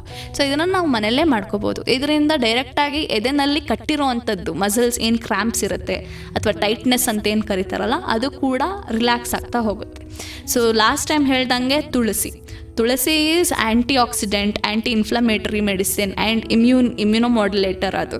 ಸೊ ಆಲ್ವೇಸ್ ತುಳಸಿನ ನಾವು ಬಿಸಿ ನೀರಲ್ಲಿ ಕುಡಿಯೋದಿರಬಹುದು ಅಥವಾ ಅದನ್ನು ತಣ್ಣೀರಲ್ಲಿ ಹಾಕಿಟ್ಟು ಓವರ್ನೈಟ್ ಸೋಪ್ ಮಾಡಿಟ್ಟು ಅದನ್ನು ಬೆಳಗ್ಗೆ ಎದ್ದು ಸೇವಿಸೋದ್ರಿಂದನೂ ಕೂಡ ನಮಗೆ ರೋಗ ನಿರೋಧಕ ಶಕ್ತಿ ಉತ್ಪನ್ನ ಆಗುತ್ತೆ. ಸೊ ಅದನ್ನು ತೊಗೋಬೋದು. ಇನ್ನೊಂದು steam inhalation. So steam inhalation ಅಂತಂದರೆ ಉಸಿರು ಸಿಕ್ಕಾಕೊಂಡಂಗೆ ಆಗ್ತಾಯಿದೆ ಅಂತಂದಾಗ ಅಥವಾ ಕಫ ಕಟ್ಟಿದೆ ಅಂತಂದಾಗ ಒಂದು ಬಿಸಿ ನೀರಿಗೆ ಹೆಲಿನ್ ಕ್ಯಾಪ್ಸೂಲ್ಸ್ ಅಂತ ಸಿಗುತ್ತೆ. ಹೆಲಿನ್ ಕ್ಯಾಪ್ಸೂಲ್ಸ್ ಇಲ್ಲ ಅಂತಂದ್ರೆ ನಮ್ಮ ಹತ್ರ ನೀಲಗಿರಿ ತೈಲ ಇರುತ್ತೆ ಅಥವಾ ಅಮೃತಾಂಜನ್ ಇರುತ್ತೆ. ಸೊ ಅದನ್ನು ಅಲ್ಲೇ ಬಿಸಿ ನೀರಿಗೆ ಸ್ವಲ್ಪ ಹಾಕಿ ವಾಫ ತಗೊಳ್ಳೋದ್ರಿಂದ ಇರಬಹುದು ಅಥವಾ ಇದನ್ನೆಲ್ಲ ತಿನ್ನೋಕ್ಕೆ ಒಂದು 2 ಬಾರಿ ಮಾಡೋದಿರಬಹುದು. ಸೊ ಇವೆಲ್ಲ ಮನೆಯಲ್ಲೇ ಮಾಡ್ಕೊಳ್ಳೋವಂಥದ್ದು. ಇಲ್ಲ ಅಂತ ಅಂದರೆ ಶುಂಠಿ ಬೆಲ್ಲ ಇದು ಗಂಟಲಿನಿಂದ ಎದೆ ಭಾಗ ತನಕನೂ ಕೂಡ ಕ್ಯೂರ್ ಮಾಡಿಸುತ್ತೆ. ಶುಂಠಿನಲ್ಲಿ ತೀಕ್ಷ್ಣವಾದಂತಹ ಕಾರ್ಯನಿರ್ವಹಣೆ ಇರುತ್ತೆ ಆ್ಯಂಡ್ ಬೆಲ್ಲ ಬಂದು ಅದರದ್ದು ರೂಕ್ಷತೆ ಕಿತ್ಕೊಂಡು ಬರುತ್ತೆ. ಸೊ ಸಕ್ಕರೆ ಆದರೆ ಅಂಟಿಸುತ್ತೆ, ಸೊ ಬೆಲ್ಲ ಆದರೆ ಕೀಳುತ್ತೆ. ಸೊ ಎರಡನ್ನೂ ಒಂದರಿಂದ ಮಾಡ್ಬೋದು, ಆದರೆ ಮಾಡಿರೋ ಗುಣಗಳು ಬೇರೆ ಆಗ್ತಾ ಹೋಗುತ್ತೆ. ಸೊ ಶುಂಠಿ ಬೆಲ್ಲನ ಅಂದರೆ ದವಡೆ ಹತ್ರನೇ ಒತ್ತಿಸ್ಕೊಂಡು ಅದನ್ನು ಸ್ವಲ್ಪವಾಗಿ ಹೋಗ್ತಾ ಇದ್ರೆ, ಸೊ ಶುಂಠಿದು ಅದರದ್ದು ಕಾರ್ಮುಕತನೇ ಬಂದು ಕ್ಲೀನಿಂಗ್ ಆ್ಯಕ್ಷನ್ಸ್. ಸೊ ಅಲ್ಲಿಂದ ಸ್ಕ್ರೇಪಿಂಗ್ ಮಾಡ್ತಾ ಹೋಗುತ್ತೆ, ಸೊ ಕೀಳ್ತಾ ಹೋಗುತ್ತೆ. ಅವುಗಳನ್ನ ತೊಗೋಬೋದು. ತುಳಸಿ ಮತ್ತು ಜೇನುತುಪ್ಪ ತೊಗೋಬೋದು. ಇಲ್ಲ ಅಂತಂದರೆ ಹಾಲಿಗೆ 2 ಬೆಳ್ಳುಳ್ಳಿ ಕಾಳು ಮತ್ತು 2 ಲವಂಗ ಕಾಳು, ಇನ್ನೊಂದು ಸ್ವಲ್ಪ ಚಕ್ಕೆ ಪುಡಿ ಮತ್ತು ಕರಿಮೆಣಸಿನ ಪುಡಿ. ಸೊ ಇಷ್ಟನ್ನು ಹಾಕಿ ಕಾಯಿಸ್ಬಿಟ್ಟು ಅದಕ್ಕೊಂದು ಸ್ವಲ್ಪ ಅರಿಶಿನ ಹಾಕಿ, ಸೊ ರುಚಿಗೆ ಆಗಲ್ಲ ಅಂತ ಸ್ವಲ್ಪ ಖಾರ ಅಂತ ಅನಿಸುತ್ತೆ, ಘಾಟ್ ಅಂತ ಅನಿಸುತ್ತೆ ಅಂಥವ್ರಿಗೆ ಸ್ವಲ್ಪ ಬೆಲ್ಲ ಹಾಕೋಬೋದು. ಇಲ್ಲ ಅಂತಂತಂದರೆ ಜೇನುತುಪ್ಪ ಈಸ್ ಬೆಸ್ಟ್. ಯಾಕಂತಂತಂದರೆ ಆಗಲೇ ಹೇಳ್ದಂಗೆ ಅದು ರೂಕ್ಷತ. ಸೊ ರೂಕ್ಷತ ಏನಾಗುತ್ತೆ ಅಂತಂತಂದರೆ ಸ್ಟಿಕ್ಕಿನೆಸ್ ಏನಿರುತ್ತಲ್ಲ ಅದನ್ನೆಲ್ಲ ಇದು ಅಂಟಿನಿಂದ ಬೇರೆ ಕಡೆ ಅಂಟಿರೋದನ್ನೆಲ್ಲ ಸ್ಕ್ರೇಪ್ ಔಟ್ ಮಾಡುತ್ತೆ. ಸೊ ಅಂಥದ್ದನ್ನು ಇದ್ರಲ್ಲಿ ತೊಗೋಬೋದು. ಇನ್ನೊಂದು ಏನಪ್ಪ ಅಂತಂತಂದರೆ ಲವಂಗನ ಡೈರೆಕ್ಟ್ ಹೀಟ್ ಮಾಡಿ ಅದು ಕಪ್ಪಾಗುತ್ತೆ. ಸೊ ಕಪ್ಪಾದ್ಮೇಲಿಂದ ಅದನ್ನು ಪುಡಿ ಮಾಡಬೇಕು. ಸೊ ಆ ಪುಡಿನ ವೀಳ್ಯದೆಲೆ ಮೇಲೆ ಹಾಕಿ, ವೀಳ್ಯದೆಲೆಗೆ ಸ್ವಲ್ಪ ಎಗೇನ್ ಜೇನುತುಪ್ಪ ಹಾಕಿ ಅದನ್ನು ಹಾಗೆ ಪಾನ್ ಥರ ತೊಗೋಬೋದು ಅದನ್ನು. ಇಲ್ಲ ಅಂತಂತಂದರೆ ಕಾಳು ಮೆಣಸು, ಉಪ್ಪು ಇವೆರಡೂ ಮತ್ತೆ ವಾಪಸ್ ಪುಡಿ ಮಾಡಿಬಿಟ್ಟು ಮತ್ತೆ ವಾಪಸ್ ಎಲೆನಲ್ಲೇ, ಸೊ ಎಲೆನೂ ಸ್ವಲ್ಪ ಖಾರ ಅನಿಸುತ್ತೆ ಅಂತಂದರೆ ಎಗೇನ್ ಜೇನುತುಪ್ಪ ಹಾಕೋಬೋದು. ಸೊ ಜೇನುತುಪ್ಪ ಹಾಕಿ ಅದನ್ನು ಹಾಗೆ ಪಾನ್ ಥರ ತೊಗೋಬೋದು. ಇದರಿಂದ ಇದಿಷ್ಟು ಮಾಡಿದಲ್ಲೂ ಕೂಡ ಕಮ್ಮಿ ಅನಿಸುತ್ತೆ. ಅಂದರೆ ಮನೆಯಲ್ಲೇ ಸಿಗುವಂಥ ವಸ್ತುಗಳನ್ನ ಮನೆ ಮದ್ದಾಗಿ ಬಳಸ್ಕೊಂಡು ಈ ಅಸ್ತಮನ ಕಂಟ್ರೋಲ್ ಮಾಡ್ಬೋದು ಅನ್ನೋದನ್ನು ಹೇಳ್ತಾ ಇದ್ದೀರಿ. ಹಾಗಿದ್ರೆ ನಮ್ಮ ದಿನನಿತ್ಯದ ಜೀವನ ಶೈಲಿ ಯಾವ ರೀತಿಯ ಬದಲಾವಣೆಗಳನ್ನ ಮಾಡಿಕೊಂಡ್ರೆ ಈ ಅಸ್ತಮನ ಕಂಟ್ರೋಲ್ ಮಾಡ್ಬೋದು ಮೇಡಮ್? ಸೊ ಆಗಲೇ ಹೇಳ್ದಂಗೆ ದಿನಚರ್ಯ ಎಲ್ಲದಕ್ಕಿಂತ ಇಂಪಾರ್ಟೆಂಟ್. ಸೊ ಯಾವಾಗ ಎದ್ದೇಳ್ತೀವಿ, ಎಷ್ಟು ಅವರ್ ನಿದ್ದೆ ಮಾಡ್ತೀವಿ, ಹೇಗೆ ನಿದ್ದೆ ಮಾಡ್ತೀವಿ, ಎಲ್ಲವೂ ಕೂಡ ಮ್ಯಾಟ್ರ್ ಆಗುತ್ತೆ. ಸೊ ಆಗಲೇ ಹೇಳ್ದಂಗೆ ಬ್ರಾಹ್ಮಿ ಮುಹೂರ್ತದಲ್ಲೇ ಎದ್ದೇಳಬೇಕು. So wake up in early. So ಎಷ್ಟು ಬೇಗ ಎದ್ದೇಳ್ತೀವೋ ಅಷ್ಟು ಸ್ವಲ್ಪ ಸೂರ್ಯನಿಗೆ ಮುಖ ತೋರಿಸಿ, ಸೊ ಅಲ್ಲೇ ಸ್ವಲ್ಪ ಹೊತ್ತು ವಾಕ್ ಮಾಡಿದ್ರೆ ವಿಟಮಿನ್ ಡಿನೂ ಕೂಡ ಸಿಗುತ್ತೆ, ಹಾಗೆ ರೋಗ ನಿರೋಧಕ ಶಕ್ತಿನೂ ಕೂಡ ಚೆನ್ನಾಗಿ ಡೆವಲಪ್ ಆಗುತ್ತೆ. ಸೊ ಹಾಗೆ ಬೆಳಗ್ಗೆ ಎದ್ದ ಮೇಲಿಂದ ಬ್ರಷ್ ಮಾಡಾದ್ಮೇಲಿಂದ ಗಂಡೂಷ ಮತ್ತು ಕವಳ ಅಂತ ಕರಿತೀವಿ. ಸೊ ಏನಿದು ಗಂಡೂಷ ಅಂತಂತಂದರೆ ಬಾಯಲ್ಲಿ ನೀರನ್ನು ಹಾಕಿ ಹಿಡ್ದಿಟ್ಕೊಳ್ಳೋದು. ಸೊ ಇದರಲ್ಲಿ ನಾವು ಬಿಸಿ ನೀರು, ಸೊ ಬಿಸಿ ನೀರಿಗೆ ನಾವು ತ್ರಿಫಲ ಚೂರ್ಣ ಆದರೂ ಯೂಸ್ ಮಾಡಬಹುದು, ಇಲ್ಲ ಶುಂಠಿ ಚೂರ್ಣ ಯೂಸ್ ಮಾಡಬಹುದು, ಇಲ್ಲ ಆದರೆ ಸಿಂಪಲ್ಲಾಗಿ ಮನೆಯಲ್ಲೇ ಸಿಗುವಂಥದ್ದು ಉಪ್ಪು. ಸೊ ಉಪ್ಪನ್ನು ಹಾಕಿ ಒಂದು ಸ್ವಲ್ಪ ಹೊತ್ತು ಬಾಯಿ ಫುಲ್ ನೀರು ಇಟ್ಕೊಂಡು ಹಾಗೆ ಇಟ್ಕೋಬೇಕು, ಕಣ್ಣಲ್ಲಿ ನೀರು ಬರೋ ತನಕ ಇಟ್ಕೋಬೇಕು, ಆಮೇಲಿಂದ ಅದನ್ನು ತೆಗಿಬೋದು. ಅದು ಆಗಲಿಲ್ಲಪ್ಪ ಅಂತಂತಂದರೆ ಕವಲ ಅಂತಂದರೆ ಗಾರ್ಗಲಿಂಗ್. ಸೊ ಅದು ವಾಯ್ಸ್ ರೀಫ್ರೇಮ್ ಮಾಡಿಸುತ್ತೆ ಆ್ಯಂಡ್ ಗಂಟಲಲ್ಲಿರುವಂತಹ ಏನದು ಇನ್ಫ್ಲಮೇಷನ್ ಏನಂತೀವಲ್ಲ ನಾವು ಊದ್ಕೊಂಡಿರೋದು ಅಂತ, ಸೊ ಅದು ಕೂಡ ಕಮ್ಮಿ ಆಗುತ್ತೆ. ಸೊ ಅದಕ್ಕೂ ಅಷ್ಟೇ ತ್ರಿಫಲ ಚೂರ್ಣದಲ್ಲಿ ಕಷಾಯ ಮಾಡ್ಕೊಂಡಾದರೂ ಯೂಸ್ ಮಾಡ್ಬೋದು, ಇಲ್ಲ ಅಂತಂದರೆ ಪ್ಲೇನ್ ವಾಟರ್ ವಿತ್ ಸಾಲ್ಟ್ ಅದನ್ನು ಯೂಸ್ ಮಾಡ್ಬೋದು. ಇನ್ನೊಂದು ನೆಕ್ಸ್ಟ್ ಇದೆಲ್ಲ ಆದಮೇಲಿಂದ walking. So walking in early morning time is best. So ಪ್ರತಿ ಮುಂಜಾನೆ ಎದ್ದು 1-2 ಕಿಲೋಮೀಟ್ರ್ ವಾಕ್ ಹೋಗೋದಿರ್ಬೋದು. ಸೊ ಏನಕ್ಕೆ ಅರ್ಲಿ ಮಾರ್ನಿಂಗ್ ವಾಕ್ ಹೇಳ್ತಾ ಇದ್ದೀವಿ ಅಂತಂದರೆ ಆಗ ಗಾಳಿ ತಿಳಿಯಾಗಿರುತ್ತೆ. ಸೊ ಆಗಲೇ ಹೇಳ್ದಂಗೆ ಅಸ್ತಮಾಗೆ ಒಂದು ಕಾರಣ, ಒಂದು ಧೂಮ ಅಥವಾ ಏನು ನಾವು ಸ್ಮೋಕಿ ಏರಿಯಾಸ್ ಅಂತ ಕರಿತೀವಲ್ಲ ಅವುಗಳು. ಸೊ ಬೆಳಗ್ಗೆ ಮುಂಜಾನೆ ಹೊತ್ತಲ್ಲಿ ಎಲ್ಲ ವೆಹಿಕಲ್ಸ್ ಕಮ್ಮಿ ಇರೋದ್ರಿಂದಾಗಿ ಸೊ ಒಳ್ಳೆ ಗಾಳಿ ಸಿಗುತ್ತೆ. ಸೊ ಅದಕ್ಕೋಸ್ಕರ ವಾಕಿಂಗ್ ಪ್ರಿಫರ್ ಮಾಡ್ತೇವೆ. ಸೊ ಇನ್ನೊಂದು ದಿನನಿತ್ಯದಲ್ಲಿ ಯೋಗ, ಪ್ರಾಣಾಯಾಮ ಮತ್ತು ಎಕ್ಸಸೈಸಸ್. ಸೊ ಇದರಿಂದ ಲಂಗ್ ಕೆಪಾಸಿಟಿ ಇಂಪ್ರೂವ್ಮೆಂಟ್ ಆಗುತ್ತೆ ಆ್ಯಂಡ್ ಅವ್ರಿಗೆ ಉಸಿರಾಟದ್ದು ತೊಂದರೆಗಳು ಕಮ್ಮಿ ಆಗುತ್ತೆ. ಸೊ ಪ್ರಾಣಾಯಾಮದಿಂದ ಎಗೇನ್ ಅದರದ್ದು ಫಂಕ್ಷನಿಂಗ್ ಕೆಪಾಸಿಟೀಸ್ ಇನ್ಕ್ರೀಸ್ ಆಗುತ್ತೆ. ಸೊ ಇವುಗಳನ್ನೆಲ್ಲ ನಾವು ಮೂಡಿಸ್ಕೋಬೋದು, ಅಳವಡಿಸ್ಕೋಬೋದು. ಓಕೆ ಮೇಡಮ್, ಮಾತಾಡ್ತಾ ಹೇಳಿದ್ರಿ ಯೋಗ ಮತ್ತು ಪ್ರಾಣಾಯಾಮಗಳು ಅಸ್ತಮ ನಿಯಂತ್ರಣಕ್ಕೆ ಸಹಕಾರಿಯಾಗುತ್ತೆ ಅಂತ. ಹಾಗಾದರೆ ಯಾವ ಯಾವ ಆಸನಗಳು ಅಥವಾ ಯಾವ ಯಾವ ವ್ಯಾಯಾಮಗಳು ಇದಕ್ಕೆ ಸಹಕಾರಿಯಾಗುತ್ತೆ ಅಂತ ತಿಳಿಸ್ಬೋದಾ?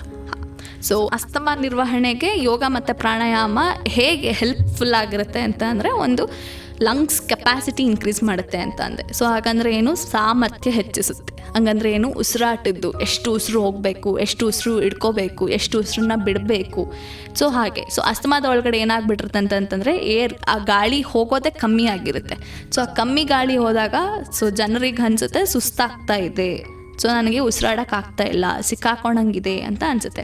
ಸೊ ಮತ್ತು ಇನ್ನೊಂದು ಆ ಸ್ನಾಯುಗಳಿರುತ್ತಲ್ಲ, ಶ್ವಾಸಕೋಶದ ಸ್ನಾಯುಗಳು, ಅವುಗಳನ್ನೆಲ್ಲ ಬಲಪಡಿಸೋಕ್ಕೆ ಯೋಗ ಮತ್ತು ಪ್ರಾಣಾಯಾಮ ಕೂಡ ಬೇಕಾಗುತ್ತೆ. ಮತ್ತು ಅವುಗಳ ಮೇಲಿರುವಂತಹ ಒತ್ತಡನ ಕಮ್ಮಿ ಮಾಡೋದಕ್ಕೆ. ಸೊ ಆಗಲೇ ಹೇಳ್ದಂಗೆ pranayama is best for asthma. So ಏನಕ್ಕಪ್ಪ ಅಂತಂದರೆ ಇದು ಪ್ರಾಣಾಯಾಮ ಇನ್ಕ್ಲೂಡ್ಸ್. ಸೊ ಪ್ರಾಣಾಯಾಮ ಮಾಡೋದೇ ನಾವು ಚೆಸ್ಟ್ ಅಥವಾ ಲಂಗ್ಸನ್ನು ಹೆಲ್ತಿಯಾಗಿ ಇಟ್ಕೊಳ್ಳೋಕ್ಕೆ. ಸೊ ಅಂಥದ್ದು ಅಸ್ತಮಾದ ಒಳಗಡೆ ನಾವು ಅನುಲೋಮ ಆ್ಯಂಡ್ ವಿಲೋಮ ಪ್ರಾಣಾಯಾಮ ಅಂತಂದರೆ ಒಂದು ಮೂಗಿನಿಂದ ತೊಗೊಂಡು ಇನ್ನೊಂದು ಮೂಗಿನಿಂದ ಬಿಡೋದು. ಅದೇ ಥರ ನಾವು 5 ಟೈಮ್ಸ್ ಮಾಡಬೇಕಾಗುತ್ತೆ. ಇನ್ನೊಂದು ಭ್ರಾಮರಿ. ಸೊ ಭ್ರಾಮರಿ ಪ್ರಾಣಾಯಾಮ. ಇನ್ನೊಂದು ಕಪಾಲಭಾತಿ, ಅಂದರೆ ಒಟ್ಟಿಗೆ ಒಂದು ಸಲ ಉಸಿರು ತೊಗೊಂಡು ಸ್ವಲ್ಪ ಗ್ಯಾಪಲ್ಲಿ ಉಸಿರು ಬಿಡೋದನ್ನು ನಾವು ಕಪಾಲಭಾತಿ ಅಂತ ಕರಿತೀವಿ. ಸೊ ಇನ್ನು ಯೋಗಾಸನಕ್ಕೆ ಬಂತು ಅಂತಂದರೆ ನಾವು ಭುಜಂಗಾಸನ ಮಾಡ್ಬೋದು. ಸೊ ಭುಜಂಗಾಸನ ಮೇಜರಾಗಿ ವರ್ಕ್ ಆನ್ ಆಗೋದು ನಮ್ಮದು ಚೆಸ್ಟ್ ರೀಜನಲ್ಲಿ. ಪೆಕ್ಟೋರಾಲಿಸ್ ಮಸಲ್ಸ್ಗೆ ಇನ್ವಾಲ್ವ್ ಆಗುತ್ತೆ. ಸೊ ಇವುಗಳ ಮೂಲಕ ಚೆಸ್ಟ್ ಮಸಲ್ ಸ್ಟ್ರೆಚ್ ಆಗುತ್ತೆ. ಸೊ ಸ್ಟ್ರೆಚ್ ಆದಾಗ ಏನಾಗುತ್ತೆ, ಟೈಟ್ನೆಸ್ ಕಮ್ಮಿ ಆಗುತ್ತೆ, ಹಿಡ್ಕೊಂಡಿರೋದು ಲೂಸ್ನಿಂಗ್ ಅಂತ ಅನಿಸುತ್ತೆ. ಸೊ ಆವಾಗ ಲಂಗ್ಸ್ ಸೊ ಉಸಿರು ತೊಗೊಂಡಾಗ ಲಂಗ್ಸ್ ಮುಂದೆ ಬರುತ್ತೆ ಅಥವಾ ಉಸಿರು ಬಿಟ್ಟಾಗ ಲಂಗ್ಸ್ ಕೆಳಗಡೆ ಹೋಗುತ್ತೆ. ಸೊ ಈ ಮೂಮೆಂಟ್ಸ್ಗಳು ಈಸಿ ಆಗುತ್ತೆ. ಸೊ ಇನ್ನೊಂದು ಅಧೋಮುಖ ಶ್ವಾನಾಸನ. ಸೊ ಇದು ಕೂಡ ಕಾರ್ಯಕ್ಷಮತೆ, ಆಲ್ರೆಡಿ ಕ್ಷಮತೆ ಅಂತಂತಂದರೆ ಕಮ್ಮಿ ಆಗಿರೋದನ್ನು ಜಾಸ್ತಿ ಮಾಡೋದಕ್ಕೆ ಹೆಲ್ಪ್ ಮಾಡುತ್ತೆ ಇದು. ಸೊ ಈ ಥರ ನಾವು ಪ್ರಾಣಾಯಾಮ ಮತ್ತು ಯೋಗನ ಅಳವಡಿಸ್ಕೋಬಹುದು. ಖಂಡಿತ ಮೇಡಮ್. ಹಾಗಿದ್ರೆ ಚಿಕ್ಕ ಮಕ್ಕಳಲ್ಲೇ ಅಸ್ತಮ ಕಾಣಿಸ್ಕೊಳ್ಳುತ್ತೆ, ಇತ್ತೀಚೆಗಂತೂ ತುಂಬ ಕಾಣಿಸ್ಕೊಳ್ತಾ ಇದೆ. ಹಾಗಾಗಿ ಈ ಆಯುರ್ವೇದದಲ್ಲಿ ಈ ಅಸ್ತಮಕ್ಕೆ ಮಕ್ಕಳಿಗೆ ಕಂಡು ಬಂದರೆ ಚಿಕಿತ್ಸೆ ಏನಾದರೂ ಲಭ್ಯ ಇದೆಯಾ, ಹೇಗೆ ಮ್ಯಾಮ್? ಹಾಂ, ಸೊ ಆಗಲೇ ಹೇಳ್ದಂಗೆ ಇದು ಅನುವಂಶೀಯ. ಸೊ ಅನುವಂಶೀಯ ಅಂತಂದಾಗಲೇ ಜೆನೆಟಿಕ್. ಸೊ ಇದು ಜೆನೆಟಿಕ್ ಅಂತಂದಾಗಲೇ ನಮಗೆ ಚಿಕ್ಕ ಮಕ್ಕಳಿಂದನೇ ಮೂಡಿ ಬಂದಿರುತ್ತೆ. ಸೊ ಚಿಕ್ಕ ಮಕ್ಕಳುಗಳಿಗೆ ಹೇಗೆ ಅಂತ ಅಂದರೆ ಒಂದು ನಿಧಾನ ಪರಿವರ್ತನೆ ಅಂತ ಬರುತ್ತೆ. ಸೊ ನಿಧಾನ ಪರಿವರ್ತನೆ ಅಂತಂದರೆ ಏನು, ಈಗ ಮನೆಯಲ್ಲಿ ನಾಯಿ ಇರಬಹುದು, ಬೆಕ್ಕಿರಬಹುದು. ಸೊ ಇವುಗಳು ಕೂಡ ಅವರು ತುಂಬ ಅವುಗಳ ಜೊತೆ ಕ್ಲೋಸ್ನೆಸ್ ಇರ್ತಾರೆ. ಸೊ ಆಗಲೇ ಹೇಳ್ದಂಗೆ ಒಂದು ತೊಗಟೆನೂ ಕೂಡ ಅದರದ್ದು ಚರ್ಮದ್ದು ಒಂದು ಕೂದಲು ಕೂಡ ಸಿಕ್ಕಾಕೊಂಡ್ರೂ ಕೂಡ ಅವರಿಗೆ ಟ್ರಿಗರ್ ಮಾಡುತ್ತೆ. ಸೊ ಅವುಗಳನ್ನೆಲ್ಲ ಫಸ್ಟ್ ಬಿಡಿಸ್ಬೇಕು, ದೂರ ಇಡಿಸ್ಬೇಕು. ಸೊ ಇಲ್ಲ ಅಂತಂತಂದರೆ ಅವ್ರಿಗೆ ಫ್ರೀಕ್ವೆಂಟ್ ವಾಷಿಂಗ್, ಸೊ ಸ್ಕಿನ್ ಇದಿರ್ಬೋದು ಅಥವಾ ಕೈಯಲ್ಲಿರಬಹುದು, ಅವುಗಳ ಜೊತೆ ಆಟಾಡೋದಿರಬಹುದು. ಸೊ ಅದನ್ನೆಲ್ಲ ತಡಿಬೇಕು. ಇನ್ನೊಂದು, ಮನೇನ ಸ್ವಚ್ಛತೆವಾಗಿ ಇಟ್ಕೊಂಡಿರಬೇಕು. ಸೊ ಮಕ್ಕಳಿಗೆ ಯಾವುದೇ ರೀತಿ ಡಸ್ಟ್ ಅಲರ್ಜೀಸ್ ಆಗಬಾರ್ದು ಅಥವಾ ಪೋಲನ್ಸ್ ಆಗಬಾರ್ದು. ಅವ್ರಿಗೆ ಹೂ ಕೊಟ್ಟರೆ ಅದನ್ನು ಮೂಸೋಕೆ ಇಷ್ಟ ಆಗ್ತಾ ಇರುತ್ತೆ, ಅವ್ರಿಗೆ ವಾಸನೆ ತೊಗೋಬೇಕು ಅಂತ ಅನ್ನಿಸ್ತಾ ಇರುತ್ತೆ. ಸೊ ದೇ ಆರ್ ಏನಂತಾರಲ್ಲ, ತುಂಬ ಆ್ಯಕ್ಟಿವಿಟೀಸ್ ಮಾಡ್ತಾ ಇರ್ತಾರೆ ಮಕ್ಕಳುಗಳು. ಸೊ ಅಂಥದನ್ನೆಲ್ಲ ಅವಾಯ್ಡ್ ಮಾಡಬೇಕು. ಮತ್ತು ಸೆಕೆಂಡ್ ಹ್ಯಾಂಡ್ ಸ್ಮೋಕಿಂಗ್. ಸೊ ಮನೆಯಲ್ಲಿ parents if they are smoker, so ಅದನ್ನು ಕ್ವಿಟ್ ಮಾಡಿಸ್ಬೇಕಾಗತ್ತೆ. ಬಿಕಾಸ್ ಅವರು ಸ್ಮೋಕ್ ಮಾಡೋದಿರ್ಬೋದು, ಬಟ್ ಆ ಹೊಗೆ ಮಕ್ಳಿಗೂ ಟ್ರಿಗರಿಂಗ್ ಮಾಡುತ್ತೆ. ಸೊ ಅದನ್ನೆಲ್ಲ ನಿಷಿದ್ಧಗೊಳಿಸಬೇಕು. ಸೊ ಇದನ್ನೆಲ್ಲ ನಾವು ನಿಧಾನ ಪರಿವರ್ತನೆ, ಅಂದರೆ ಏನು ಕಾಸಿಂಗ್ ಇದೆ ಅಲ್ಲಿ, ಸೊ ಕಾಸ್ ಏನಾಗ್ತಾ ಇದೆ ಅದನ್ನು ಸ್ಟಾಪ್ ಮಾಡಿಸ್ಬೇಕು. ಸೊ ಇದು ಒಂದು. ಇನ್ನೊಂದು ನೆಕ್ಸ್ಟ್ ಇದ್ರೊಳಗಡೆ ನಮಗೆ ಪಂಚಕರ್ಮ ಪ್ರೊಸೀಜರ್ಸ್ ಅಂತ ಬರುತ್ತೆ. ಸೊ ಪಂಚಕರ್ಮದೊಳಗಡೆ ನಮಗೆ ನಸ್ಯ ಮತ್ತು ವಿರೇಚನ. ಸೊ ತಮಕೇತು ವಿರೇಚನೆ ಅಂತಲೇ ಇದೆ. ಅಂತಂದರೆ ನಾವು ಲೂಸ್ ಮೋಷನ್ ಥೆರಪಿ ಕೊಡ್ಬೋದು ಮಕ್ಕಳಿಗೆ. ಇನ್ನೊಂದು ನಸ್ಯ ಅಂತಂತಂದರೆ ಅದು ನಮ್ಮದು ಫಂಕ್ಷನಲ್ ಲಂಗ್ ಕೆಪಾಸಿಟಿನ ಇನ್ಕ್ರೀಸ್ ಮಾಡಿಸುತ್ತೆ. ಅಂದರೆ ದಿನನಿತ್ಯ ಮೂಗಿಗೆ ಒಂದೊಂದು ಡ್ರಾಪ್ಸ್ ಆಫ್ ನೇಸಲ್ ಡ್ರಾಪ್ಸ್ ಹಾಕೋದು. ಸೊ ಆ ನೇಸಲ್ ಡ್ರಾಪ್ಸ್ ಹಾಕಿದಾಗ ನಮಗೆ ಆಗ್ತಾ ಇರುವಂತಹ ಉಸಿರಾಟ ತೊಂದರೆನೂ ಕೂಡ ನಾವು ಕಡಿಮೆ ಮಾಡ್ಬೋದು. ಸೊ ಮನೆಯಲ್ಲೇ ಏನು ಮಾಡ್ಬೋದಪ್ಪ ಅಂತ ಅಂದರೆ, ನಮಗೆ ಆಗಲೇ ಹೇಳ್ದಂಗೆ ಸಾಸಿವೆ ಎಣ್ಣೆ, ಪ್ಲೇನ್ ಸಾಸಿವೆ ಎಣ್ಣೆನೇ ತೊಗೋಬೋದು, ಅಥವಾ ಕೊಬ್ಬರಿ ಎಣ್ಣೆ ಅಥವಾ ಕೈ ಎಣ್ಣೆ ಯಾವುದಾದ್ರೂ ಇಲ್ಲಿ. ಆ ಎಣ್ಣೆನ ಮೊದಲು ಬಿಸಿ ಮಾಡ್ಕೋಬೇಕು. ಸೊ ಆದಷ್ಟು ಅದರೊಳಗಡೆ ಪಚ್ಚ ಕರ್ಪೂರ ಅದಂತೂ ಇದ್ದೇ ಇರುತ್ತೆ ಮನೆಯಲ್ಲೇ. ಸೊ ಅದನ್ನು ಕೂಡ ಸ್ವಲ್ಪ ಪೌಡ್ರ್ ಮಾಡಿಕೊಂಡು ಆ ಎಣ್ಣೆ ಜೊತೆಗೆ ಮಿಕ್ಸ್ ಮಾಡಿ ಅದನ್ನು ಸ್ವಲ್ಪ ಕಾಯಿಸಿಬಿಟ್ಟು, ಸೊ ಕಾಯಿಸಿದ ನಂತರ ಅದನ್ನು ಡೈರೆಕ್ಟ್ ಎದೆ ಭಾಗಕ್ಕೆ ಮಸಾಜ್ ಮಾಡಬೇಕು. ಸೊ ಹತ್ತತ್ರ ಒಂದು 15 ನಿಮಿಷ ಆದರೂ ಮಸಾಜ್ ಮಾಡಲೇಬೇಕಾಗತ್ತೆ ಚೆನ್ನಾಗಿ. ಸೊ ಮಸಾಜ್ ಮಾಡಾದ್ಮೇಲಿಂದ ಅದಕ್ಕೆ ಶಾಖ ಕೊಡೋದಿರ್ಬೋದು, ಅಥವಾ ಬಿಸಿ ನೀರಿಂದು ಟವಲಲ್ಲಿ ಹಚ್ಬಿಟ್ಟು ಎದೆ ಭಾಗದ ಮೇಲೆ ಇಡಬಹುದು. ಇಲ್ಲ ಅಂತ ಅಂದರೆ ಸ್ನಾನ ಮಾಡಿಸ್ಬೋದು. ಅಂತಂದರೆ ಬಿಸಿ ನೀರನ್ನೇ ಎದೆ ಭಾಗದ ಮೇಲೆ ಹಾಕಬಹುದು. ಇಲ್ಲ ಅಂತಂತಂದರೆ ನಾಡಿಸ್ಬೋದು. ಆಗಲೇ ಹೇಳಿದ್ನಲ್ಲ, ಕುಕ್ಕರಲ್ಲಿ ನೀರು ಕಾಯಿಸ್ಬಿಟ್ಟು ಆ ಪೈಪ್ಲೈನಿಂದ ಗಾಳಿ ಕೊಡೋದಿರ್ಬೋದು. ಸೊ ಇವೆಲ್ಲ ಕಮ್ಮಿ ಮಾಡಿಸುತ್ತೆ. ಸೊ ವೀಳ್ಯದೆಲೆದು ಈವನ್ ಹೊಗೆ ತಗೊಳ್ಳೋದಿರಬಹುದು, ಅದು ಕೂಡ ತುಂಬ ಚೆನ್ನಾಗಿ ಉಪಕಾರಿಯಾಗಿರುತ್ತೆ. ಸೊ ಇನ್ನೊಂದು, ಮಕ್ಕಳಲ್ಲಿ ಇಮ್ಯೂನ್ ಪವರ್ ಕಮ್ಮಿ ಇರೋದ್ರಿಂದಾಗಿ ಸೊ ನಾವು ಇಮ್ಯೂನ್ ಮಾಡ್ಯುಲೇಟರಿ ಟ್ರೀಟ್ಮೆಂಟ್ಸ್ ಕೊಡ್ಬೋದು. ಸೊ ಅವರಿಗೆ ಯಾವ ಥರ ಆಮಲಕ್ಕಿ ರಸಾಯನ. ಸೊ ಹುಳಿ ಪದಾರ್ಥಗಳು ಯೂಶ್ವಲಿ ಕೊಡೋ ಹಾಗಿಲ್ಲ, ಬಟ್ ಆಮಲಕ್ಕಿ ಒಳಗಡೆಗೆ ಬರೀ ಹುಳಿ ರಸ ಒಂದೇ ಇಲ್ಲ. ಸೊ ಅದರಲ್ಲಿ 5 ಥರದ ರಸ ಇರುತ್ತೆ. ಸೊ ಹಾಗಾಗಿ ನಾವು ಆಮಲಕ್ಕಿ ರಸಾಯನ ಕೊಡಬಹುದು, ಅಗತ್ಯ ಅರಿತಕ್ಕಿ ರಸಾಯನ ಕೊಡಬಹುದು. ಇಲ್ಲಾಂತಂದರೆ ದಾಳಿಂಬೆ ಆರಾಮ್ಸೆ ತಿನ್ನಿ ಅಂತ ಅವ್ರಿಗೆ ಹೇಳ್ಬೋದು. ಮಕ್ಕಳಿಗೆ ತಿನ್ನೋದ್ರಲ್ಲಿ ಇಮ್ಯುನಿಟಿ ಪವರ್ ಜಾಸ್ತಿ ಮಾಡಿಸ್ಬೋದು. ಸೊ ಈ ಥರ ಆಗಲೇ ಹೇಳಿದಾಗೆ ಮನೆಮದ್ದುಗಳನ್ನ ಮಕ್ಕಳಲ್ಲೂ ಕೂಡ ಅಳವಡಿಸ್ಕೋಬಹುದು. ಮನೆಮದ್ದಿನ ಕುರಿತು ಸಾಕಷ್ಟು ಮಾಹಿತಿಯನ್ನು ನಮಗೆ ಮತ್ತು ನಮ್ಮ ಕೇಳುಗರಿಗೆ ತಿಳಿಸ್ಕೊಟ್ಟಿದ್ದೀರಿ ಮೇಡಮ್. ಈ ಅಸ್ತಮ ಒಂದು ಬಾರಿ ಬಂದ ನಂತರ ಸಂಪೂರ್ಣವಾಗಿ ಗುಣ ಆಗುತ್ತಾ, ಅಥವಾ ಅದನ್ನು ನಿಯಂತ್ರಣದಲ್ಲಷ್ಟೇ ಇಡೋಕ್ಕಾಗುತ್ತಾ, ಹೇಗೆ ಮೇಡಮ್? ಅಸ್ತಮಾದಲ್ಲೂ ವಿಧಗಳಿವೆ, ಅಂದರೆ ಟೈಪ್ಸ್ಗಳಿವೆ. ಸೊ ಈಗ ಆಕ್ಯುಪೇಷನಲ್ ಅಸ್ತಮಾ, ಸೊ ಅಥವಾ ಟ್ರಾಫಿಕ್ ಪೊಲೀಸ್ ಆಗಲೇ ಹೇಳ್ದಂಗೆ ಅವ್ರುಗಳು ಡಸ್ಟ್ ಅಲರ್ಜೀಸ್ಗೆ ಅಥವಾ ಏನದು ಸ್ಮೋಕ್ ಇದಕ್ಕೆ ಎಕ್ಸ್ಪೋಷರ್ ಆಗ್ತಾ ಇರ್ತಾರೆ. ಸೊ ಅವ್ರುಗಳು ಆಕ್ಯುಪೇಷನಿಂದ ಒಂದು 3 months ಗ್ಯಾಪ್ ತೊಗೊಳ್ತು ಅಂತಂದರೆ ಅವರಲ್ಲಿರುವಂತಹ ಕಾಯಿಲೆಗಳು ಗುಣವಾಗಿ ಮತ್ತೆ ವಾಪಸ್ ನಾರ್ಮಲ್ ಆಗ್ತಾರೆ. ಸೊ ಈ ಥರ ಎಕ್ಸಸೈಸ್ ಇಂಡ್ಯೂಸ್ಡ್ ಅಸ್ತಮಾ ಅಂತ ಬರುತ್ತೆ. ಸೊ ಎಕ್ಸಸೈಸ್ ಅಂತಂತಂದರೆ ಯಾವಾಗ ತುಂಬ ವಿಗೋರಸ್ ಆಗಿ ನಮ್ಮ ಬಾಡಿ ತುಂಬ ವರ್ಕೌಟ್ ಮಾಡುತ್ತೋ, ಸೊ ಆವಾಗ ಉಸಿರು ಗಡ್ತಂಗೆ ಆಗಿರುತ್ತೆ. ಸೊ ಅಂಥವರಲ್ಲಿ ಕೂಡ ಸಾಮರ್ಥ್ಯ ಕಮ್ಮಿ ಇರೋದ್ರಿಂದಾಗಿ ಅವರು ಅವರ ಸಾಮರ್ಥ್ಯಕ್ಕೆ ಅರ್ಧದಷ್ಟು ಮಾಡಬೇಕು. ಸೊ ಇವೆಲ್ಲವೂ ಕೂಡ ರಿವರ್ಸಿಬಲ್. ಓಕೆ. ಸೊ ಇನ್ನು ಇರ್ರಿವರ್ಸಿಬಲ್ ಅಂತಂತಂದ್ರೆ ನಾನು ಆಗಲೇ ಹೇಳ್ದಂಗೆ ಅಟೋಪೆಸಿಟಿ ಅಥವಾ ಅನುವಂಶೀಯವಾಗಿರುವಂಥದ್ದು. ಸೊ ಅನುವಂಶೀಯ ಆಗಿರೋವಂಥದ್ರಲ್ಲಿ ನಮಗೆ ಹೋಗ್ಸ್ಲಿಕ್ಕೆ ಆಗೋದಿಲ್ಲ. ಸೊ ಅವರಲ್ಲಿ ಏನಾಗುತ್ತಪ್ಪ ಅಂತ ಅಂದರೆ ನಮ್ಮಲ್ಲಿ ಜೀನ್ಸ್ ಆಲ್ರೆಡಿ ಮ್ಯೂಟೇಷನ್ ಆಗಿಬಿಟ್ಟಿರುತ್ತೆ. ಸೊ ಅವರಲ್ಲಿ ಏನಿದ್ರು ನಾವು ನಿಯಂತ್ರಣ ಮಾಡ್ಬೋದು ವಿನಃ ಪೂರ್ತಿ ಹೋಗ್ಸ್ಲಿಕ್ಕೆ ಆಗೋದಿಲ್ಲ. ಸೊ ನಿಯಂತ್ರಣ ಹೇಗೆ ಮಾಡ್ತೀವಿ ಅಂತಂದರೆ ನಾವು ಪ್ರಿಕಾಷನರಿ ಮೆಷರ್ಸ್ ತೊಗೊಳೋದ್ರಿಂದಾಗಿ. ಸೊ ಯಾವ ಥರ, ಈಗ ನೆಕ್ಸ್ಟ್ ವಾಪಸ್ ಚಳಿಗಾಲ ಬರ್ತಾ ಇದೆ, ಅವರಿಗೆ ಅವಾಗ ಸ್ಕಾರ್ಫ್ ಹಾಕೋದಿರಬಹುದು. ಸೊ ಈ ಥರ ನಾವು ಅವರಿಗೆ ಪ್ರಿವೆಂಟಿವ್ ಮಾಡ್ಕೋಬಹುದು. ಸೊ ಬಟ್ ಆಗಲೇ ಹೇಳ್ದಂಗೆ ಮೆಡಿಸಿನ್ ಇಂಡ್ಯೂಸ್ಡ್ ಅಂತ ಬರುತ್ತೆ. ಸೊ ಅದರಲ್ಲಿ ಆಸ್ಪಿರಿನ್ ಅನ್ನೋದು ಒಂದು ಮೆಡಿಸಿನ್ ಇದೆ. ಸೊ ಅದರಿಂದ ಅವರಿಗೆ ಕೆಲವೊಬ್ಬರಿಗೆ ಅಸ್ತಮಾ ಟ್ರಿಗರ್ ಆಗುತ್ತೆ. ಸೊ ಮೆಡಿಸಿನ್ಸನ್ನು ನಾವು ನೋಡ್ಕೊಂಡು ಅಂಥದ್ರಲ್ಲಿ ಕೊಡ್ಬೋದು. ಸೊ ಅವೆಲ್ಲವೂ ಕೂಡ ರಿವರ್ಸಿಬಲ್, ಹೋಗಿ ಪೂರ್ತಿ ಶಮನ ಮಾಡ್ಬೋದು. ಬಟ್ ಅನುವಂಶೀಯವಾಗಿದ್ದಲ್ಲಿ ಮಾತ್ರ ಕಷ್ಟವಾಗಿದೆ. ಒಟ್ಟಾರೆ ಅನುವಂಶೀಯವಾಗಿ ಬಂದಿದ್ದು ಯಾವುದೇ ಕಾರಣಕ್ಕೂ ನಿಯಂತ್ರಣ ಆಗೋದಿಲ್ಲ. ಈಗ ಅಸ್ತಮ ಇರುವಂತಹ ರೋಗಿಗಳು ವ್ಯಾಯಾಮ ಏನಾದರೂ ಮಾಡಬಹುದಾ, ಅಥವಾ ಯಾವ ರೀತಿಯ ವ್ಯಾಯಾಮಗಳನ್ನ ಮಾಡ್ಬೋದು ಅನ್ನೋದನ್ನು ತಿಳಿಸ್ತೀರಾ ಮೇಡಮ್? ಹಾಂ. ಸೊ ಆಗಲೇ ಹೇಳ್ದಂಗೆ ಎಕ್ಸಸೈಸ್ ಅವ್ರಿಗೆ ಡಬಲ್ ಎಡ್ಜೆಡ್ ಸ್ವಾಟ್ ಥರ ಇರುತ್ತೆ. ಅಂದರೆ ಹಿಂದೆ ಹೋದ್ರೆ ಕೊಯ್ಯುತ್ತೆ, ಮುಂದೆ ಹೋದ್ರೆ ಕೊಯ್ಯುತ್ತೆ ನನಗೆ. ಸೊ ಇದರಲ್ಲಿ ಆದಷ್ಟು ಅವರ ಸಾಮರ್ಥ್ಯದ ಅರ್ಧದಷ್ಟು ಮಾಡಬೇಕಾಗತ್ತೆ. ಸೊ ಇದರಲ್ಲಿ ಯಾವ ಥರ ಎಕ್ಸಸೈಸ್ ಮಾಡಬೇಕು ಅಂತಂದರೆ, ಒಂದು ಬ್ರೀತಿಂಗ್ ಎಕ್ಸಸೈಸಸ್ ಅಂತ ಬರುತ್ತೆ. ಸೊ ಬ್ರೀತಿಂಗಲ್ಲೂ ಕೂಡ ಹಲವಾರು ಎಕ್ಸಸೈಸಸ್ಗಳಿರ್ತವೆ. ಸೊ ಆಗಲೇ ಹೇಳ್ದಂಗೆ ಪ್ರಾಣಾಯಾಮ. ಸೊ ಪ್ರಾಣಾಯಾಮದೊಳಗಡೆ anuloma and viloma and kapalbhati and bhramari and bhastrika. So ಇವುಗಳೆಲ್ಲವೂ ಕೂಡ ಅವರ ಎಕ್ಸಸೈಸಲ್ಲಿ ಇನ್ಕ್ಲೂಡ್ ಮಾಡ್ಕೋಬೇಕು. ಸೊ ಏನಕ್ಕಪ್ಪ ಪ್ರಾಣಾಯಾಮ ಅಂತಂದರೆ ಆಗಲೇ ಹೇಳ್ದಂಗೆ ಕೂಡ ಇವ್ರದ್ದು ಲಂಗ್ ಕೆಪಾಸಿಟಿ ಇನ್ಕ್ರೀಸ್ ಮಾಡಿಸುತ್ತೆ. ಅಂತಂದರೆ ಸಾಮರ್ಥ್ಯನ ಹೆಚ್ಚಿಸೋಕೆ ಇರೋದು, ಅಂದರೆ ಸ್ನಾಯುಗಳನ್ನ ಬಿಗಿತಗೊಳಿಸೋದಕ್ಕೆ ಇರೋದು. ಸೊ ಇದನ್ನು ಯೂಸ್ ಮಾಡ್ಕೋಬೋದು. ಇನ್ನೊಂದು ಪರ್ಸ್ಡ್ ಲಿಪ್ ಬ್ರೀತಿಂಗ್ ಅಂತಂದರೆ ಒಂದು ತಿಳಿಯಾಗಿ ಒಂದು 1 ಇಂಚ್ ಅಥವಾ 2 ಇಂಚ್ ಗ್ಯಾಪ್ ಅಷ್ಟು ತುಟಿ ಅಗಲ ಮಾಡಿ ತುಟಿಯಲ್ಲೇ ಅಂದರೆ ಬಾಯಲ್ಲೇ ಉಸಿರಾಡೋದು, ಉಸಿರು ಬಿಡೋದು. ಅದನ್ನು ನಾವು ಶೀತಲಿ ಆ್ಯಂಡ್ ಶೀತಕಾರಿ ಪ್ರಾಣಾಯಾಮ ಅಂತಲೂ ಕರಿತೀವಿ. ಸೊ ಇನ್ನೊಂದೇನು ಅಂತಂದರೆ 4-7-8 ಟೆಕ್ನಿಕ್ ಅಂತಂದರೆ 4 ಸೆಕೆಂಡ್ ಉಸಿರು ತೊಗೋಬೇಕು, ಅದನ್ನು 7 ಸೆಕೆಂಡ್ ಹಿಡಿದಿಟ್ಕೋಬೇಕು, ಉಸಿರನ್ನ ಬಿಡೋ ಹಾಗಿಲ್ಲ. 8 ಸೆಕೆಂಡಲ್ಲಿ ಉಸಿರನ್ನ ಬಿಟ್ಬಿಡ್ಬೇಕು ಎಲ್ಲನೂ ಕೂಡ. ಅಂದರೆ ಇದರಲ್ಲಿ 4-7-8 ಟೆಕ್ನಿಕ್. ಇನ್ನೊಂದು ಬಾಕ್ಸ್ ಬ್ರೀತಿಂಗ್ ಅಂತ ಬರುತ್ತೆ. ಈ ಬಾಕ್ಸ್ ಬ್ರೀತಿಂಗ್ ಅಂತಂದರೆ ಫಸ್ಟ್ ಉಸಿರನ್ನ ಎಷ್ಟಾಗುತ್ತೋ ಅಷ್ಟು ತೊಗೊಳ್ಳೋದು ಒಳಗಡೆಗೆ, ಆಮೇಲೆ ಹೋಲ್ಡ್.